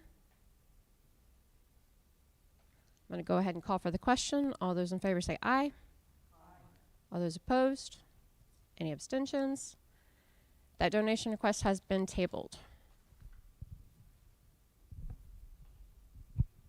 The next one is donation request form is for Commerce Days from the City of Commerce. It's their 12th annual Commerce Days, June 7th through June 10th. Commerce High School. There's going to be live music, vendors, and carnival by Great Plains Amusements. On Saturday, June 10th, Cecil Bench Memorial Kids events will be held in Charles Sills Park. They also welcome Quapaw Nation to set up booths to showcase what the nation has to offer. They'll have a carnival set up between the football and baseball fields supplied by Great Plains Amusement. Sounds like a big event, and they are requesting a $500 for sponsorship, or any amount will help.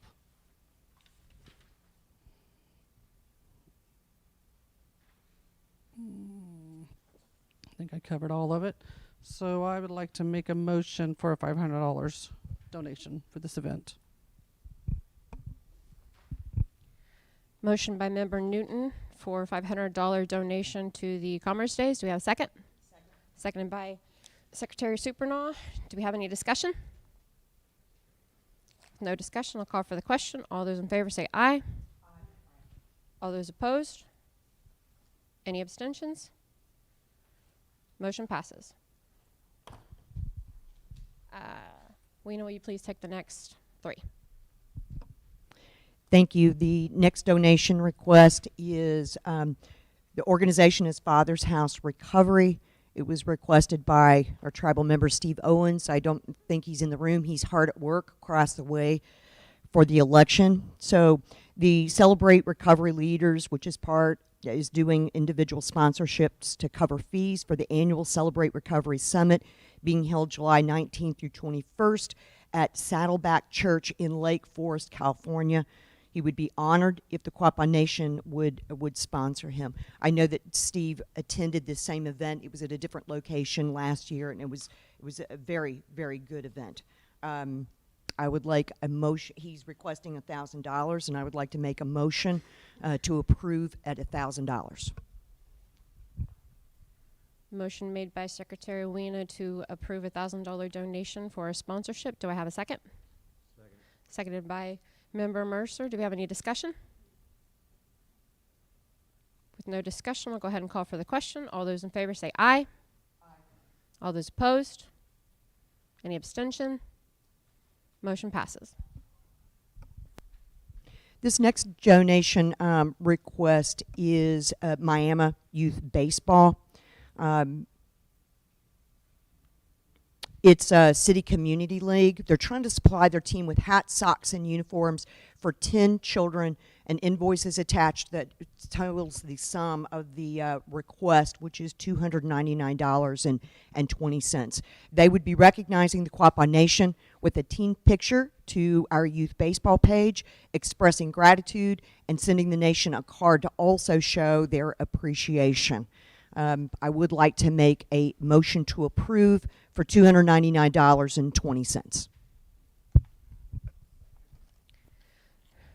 Motion made by Secretary Supernaw for Miami Youth Baseball donation, seconded by Member Newton. Do we have any other discussion? With no discussion, I'll call for the question. All those in favor say aye. Aye. All those opposed? Any abstention? Motion carries. The next one is a request by Jana McCormick, also hard at work next door, for NEO homeschool parents.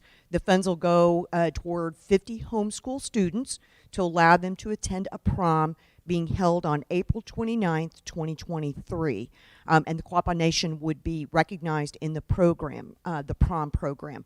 The request is for $500.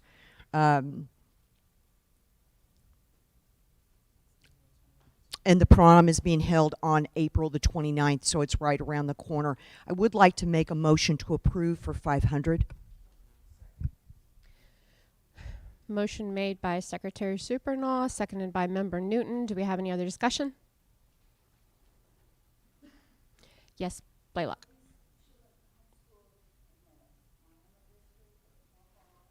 Well, it says NEO, so I would northeastern Oklahoma.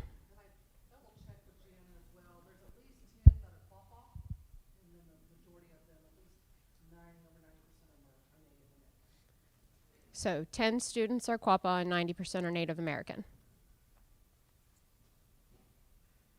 Any further discussion? I'll go ahead and call for the question. All those in favor say aye. Aye. Any opposed? Any abstention? Motion carries. Member Mercer, will you please take the last four?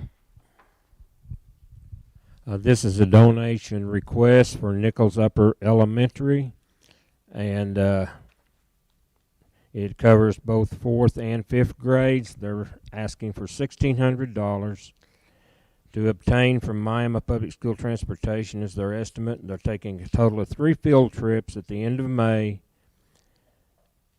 and they will be going to NEO A&M 4th grade, Pittsburgh State University 5th grade, Northeastern Tech Center in Afton in the 6th grade. On the field trip, T-shirts showing and on the Facebook page we will be recognized. And there are 10 Quapaw children in this school. And so I am making the motion to approve. Motion by Member Mercer to approve Nichols Upper Elementary donation. Do we have a second?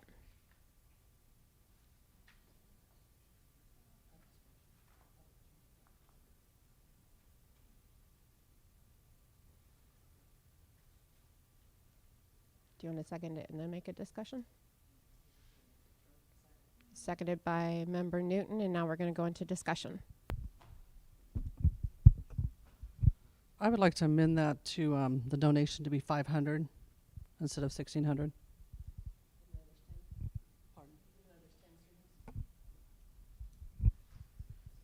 There are 10 Quapaw students for this.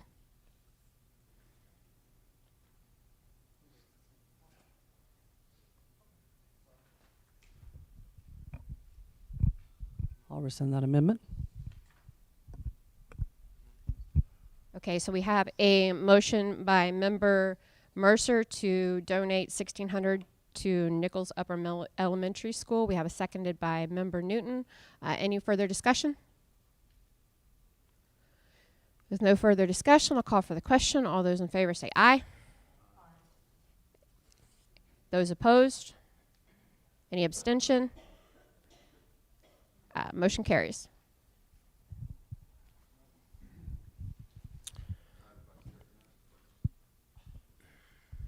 Yes, Mr. Bandy, go ahead.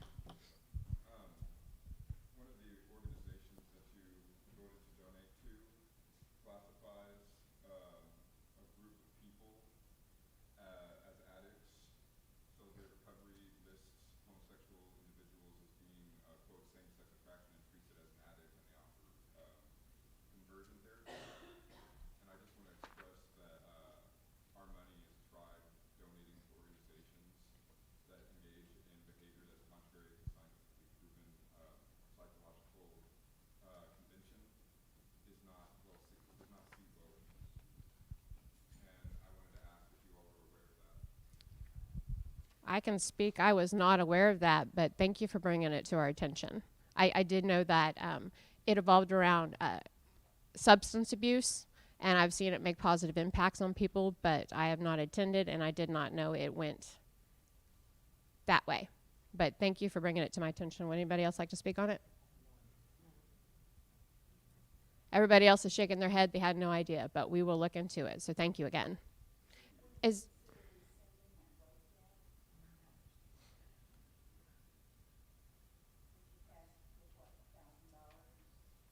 To sponsor a tribal member to go on a trip.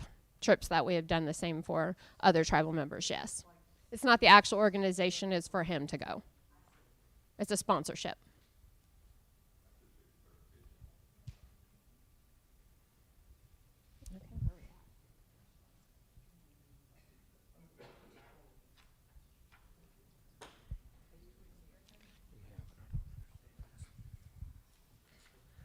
The next one is Cushing Arts and Humanities Day Camp. It is from a Quapaw student to attend summer art camp in Cushing, Oklahoma. And the donation request says $30 camp fee is all they're requesting. Cushing Arts and Humanity Council. And I would like to table this so we can get a better understanding, unless somebody else with just a request for $30. It seems like maybe it might not be covering everything.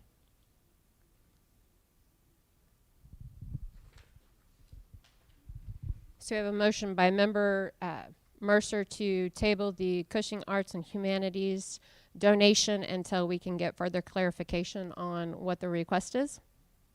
Do we have a second on that? Seconded by Secretary Supernaw. Any discussion? We'll go ahead and call for the vote. All those in favor say aye. All those opposed? Any abstentions? That donation request has been tabled.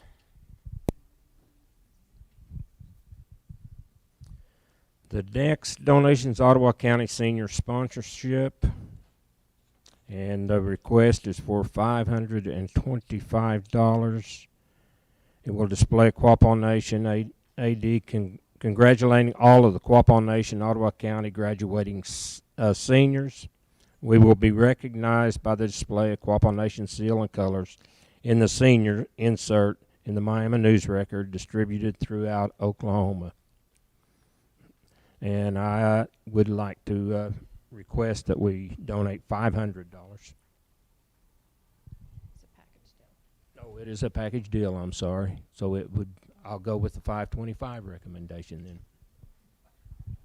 Okay, we've got a motion by Member Mercer to do a half-page ad for $525 to recognize Quapaw Nation seniors graduating. Do we have a second? Seconded by Secretary Supernaw. Do we have any discussion? With no discussion, I'll go ahead and call for the question. All those in favor say aye. Those opposed? Any abstention? Motion carries. The next request, I would move that we remove it from the table so that we can discuss this. It was tabled last month, yes. Yes, I would like to bring it off the table. Do you have a second to bring it off the table? Seconded by Supernaw. Okay. Go ahead and call for the question. All those in favor say aye. All those opposed? Any abstentions? Motion carries. It was a request from the Miami High School baseball and the Booster Club, and the recognition will be an 8-by-8-foot outfield fence sign, centered wall at the Joe Pollock Stadium, downtown Miami. They were originally requesting $550 for this donation to cover the cost of the sign, and then they was asking for $400 donation per year for 4 years. That has been rescinded. The request is for the $500 for this year. And I make a motion to approve. Excuse me. There is one Quapaw tribal member and 2 Quapaw by blood on this. So we have a motion by Member Mercer to donate $500 to the Miami Baseball Booster Club for a sign. Do we have a second? Seconded by Secretary Supernaw. Do we have any discussion? Yes.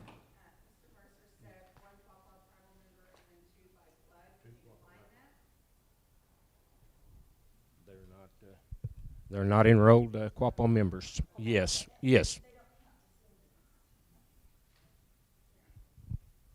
They're a Quapaw QB is what it is. Nope, you're good. Any further discussion? Go ahead and call for the question. All those in favor say aye. All those opposed? Any abstention? Motion carries.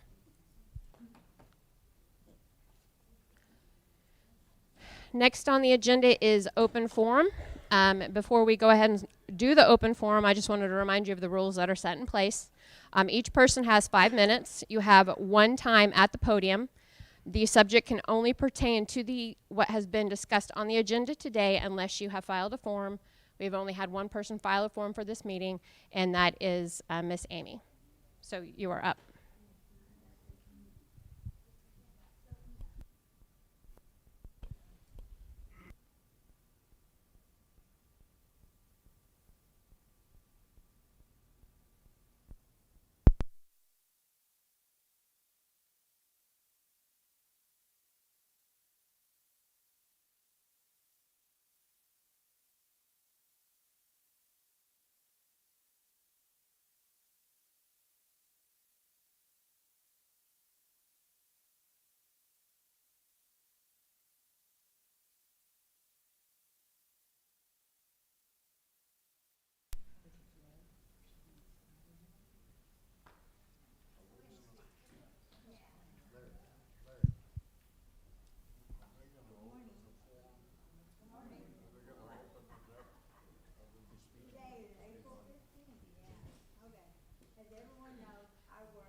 The microphones are dying, just so everybody knows.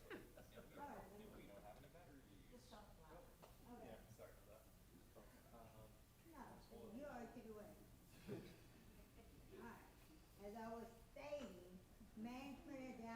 pitiful. Employees lack praise for their hard work. The general manager is only concerned with high rollers and their needs, but it's the people that come in daily will give all their money to play and receive horrible treatment. I work great, so I see a lot. Wild Bill is head of security.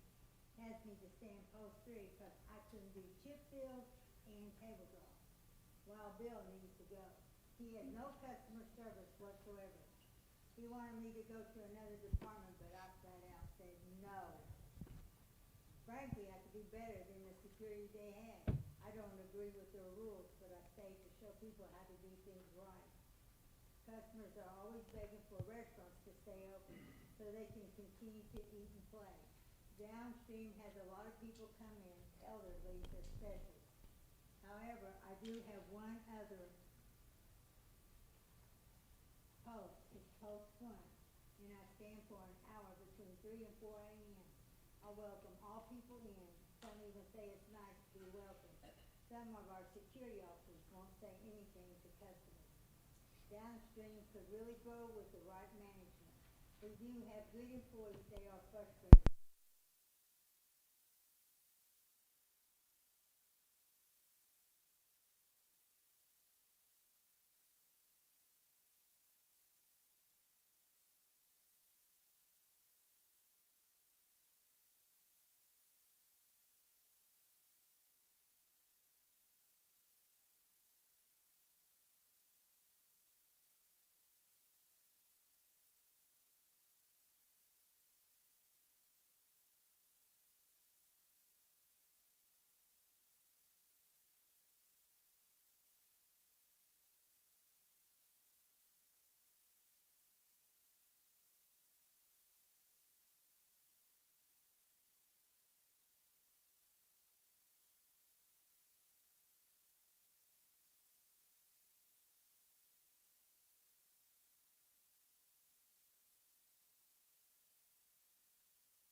DDA has no control on how it needs to be run.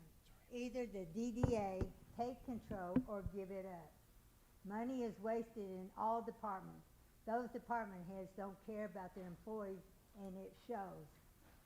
We have more Cherokee people working there than Quapaws. Those Quapaws are in management departments and act like they are better than us who work long, hard hours.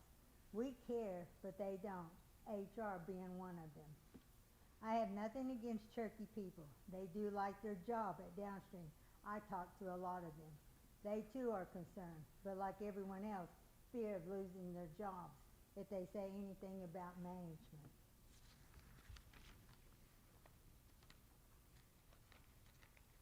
I hate papers.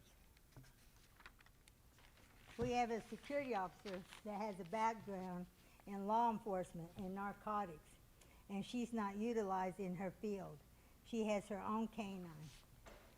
She trains for narcotics. She would maintain the care of her own canine without Downstream people being involved. With respect, she has worked with the DEA and U.S. Customs, but Security Department only use her for TRUs and or 1016 lost and found items or picking up tickets from machines. About 2 weeks ago, we had 3 overdoses out in the parking lot. Supervisors and leads and marshals were sent out, and no one had any idea on narcotics. Couldn't do a search because they thought they had no real probable cause. But if they had their canine enforced and the officer who's trained, they would have then had probable cause. No, not Downstream. We must stand in unity as a tribe. In Washington, D.C., we are Quapaw Tribe of Oklahoma. It takes an act of Congress to make us a nation. Even though we voted, we're still under federal guidelines to be, we can be called Quapaw Nation, just as well as the Cherokee Nation and Choctaw Nation. We all have fallen. We're not superstars. We even may have done wrong to ourselves and to each other. We are still here. It's time to rise up. We come from our ancestors.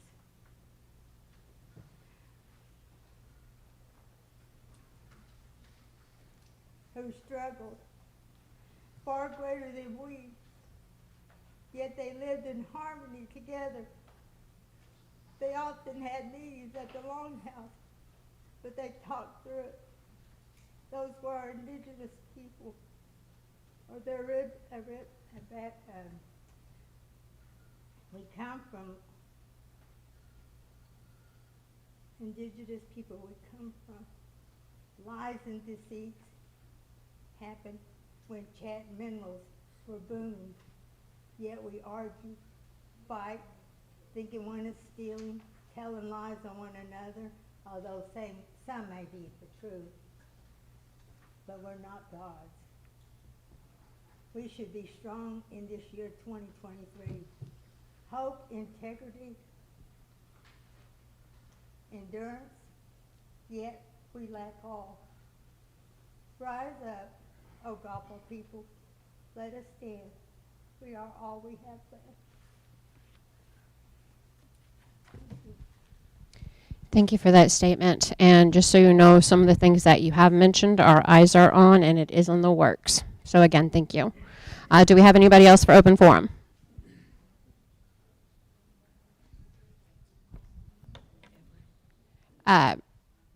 We have Everett Bandy first.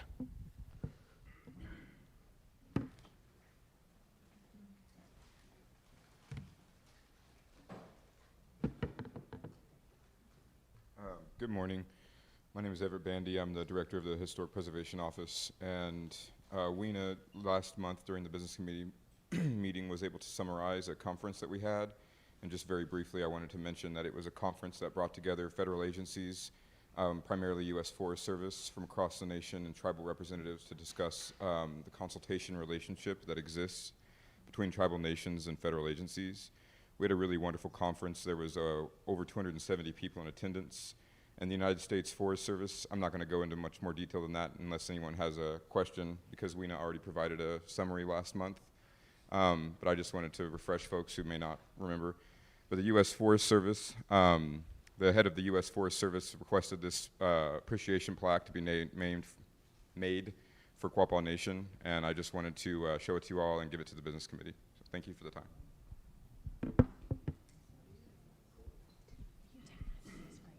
Yes. Thank you.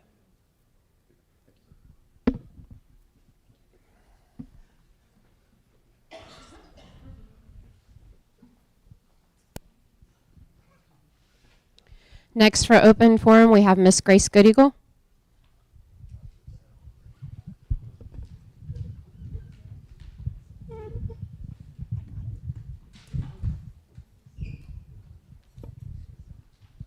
Hooray. Grace Goodeagle is my name. And I'm wearing my Quapaw Strong t-shirt. This was part of the fundraiser when the tornado went through Quapaw not long ago.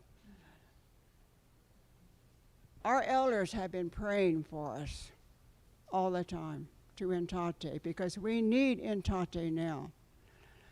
We have a chance today to vote, to have someone added to the Business Committee, and we have more votes coming up. But I was raised by my grandparents. They taught me many things. Two of them I would like to share with you now, present day and future. One of the things that was taught to me, and I follow, you do not bring attention to yourselves, to others. No, don't bring attention to yourselves. The other thing, when we are asked to serve, we serve, but we do not have personal gain along with that. And that is crucial at this point now.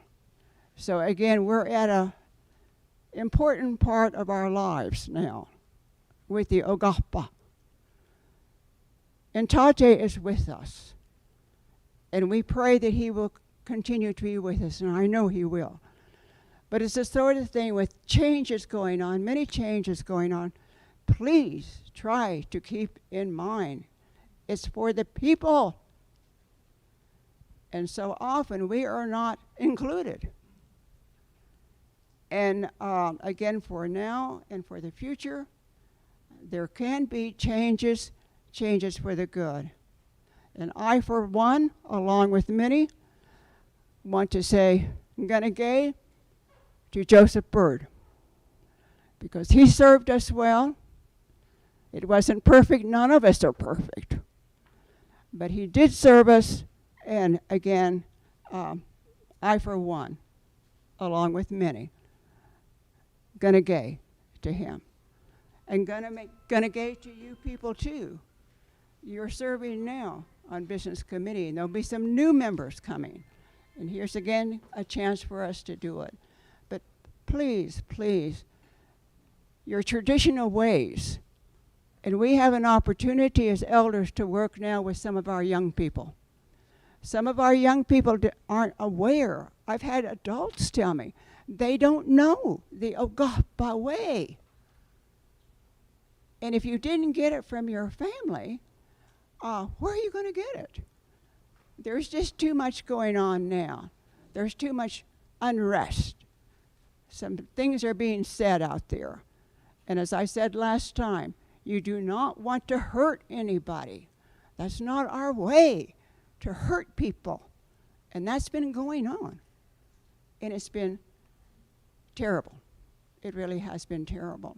So please, we must come together and support one another for the future, not only what's happening to us now, but certainly for the future for the people coming after us. And we have to think generations ahead.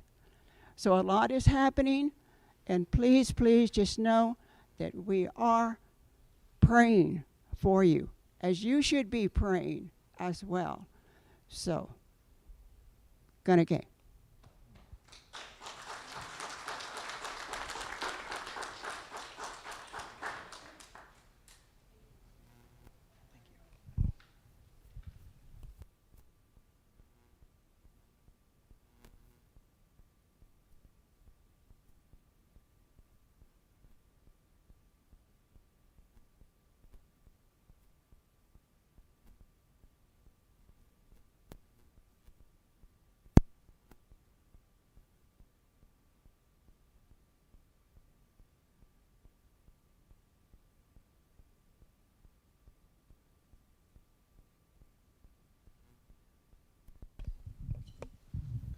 Kelly, is there,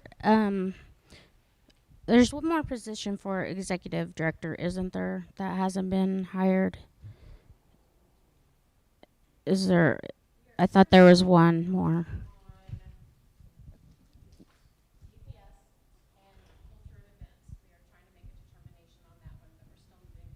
Okay, I hadn't heard anything, so I was just wondering if the position was open at all, or they've been open and then closed.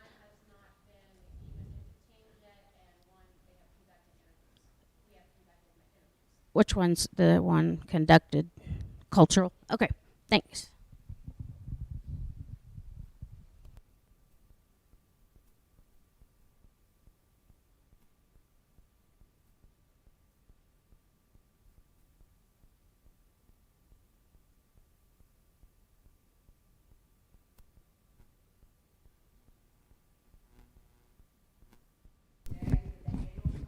Memorial dinner.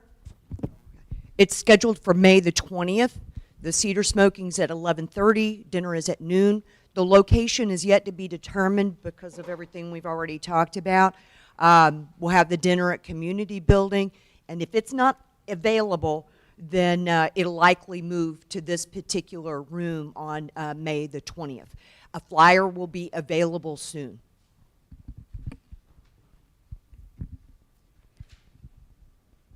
Do we have any other discussion for open forum? If not, we'll go ahead and move to benediction. Mr. Mercer, will you please proceed with benediction for us? Great Father, we come before you today. We thank you for being with us during this meeting of the people. We ask that you look over us, that you look upon and heal those that are sick, those that are in need, the homeless. We ask your blessings upon us. We ask that you help us heal our hearts.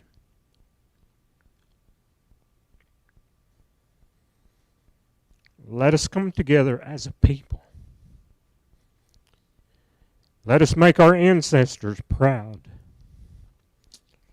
We ask this in your name. Amen. Gun again, Mr. Mercer. Do we have a motion for adjournment? Motion to adjourn by Member Newton, seconded by Super Naw. Any discussion? All those in favor say aye. All those opposed, motion carries. Meeting adjourned. 11:35.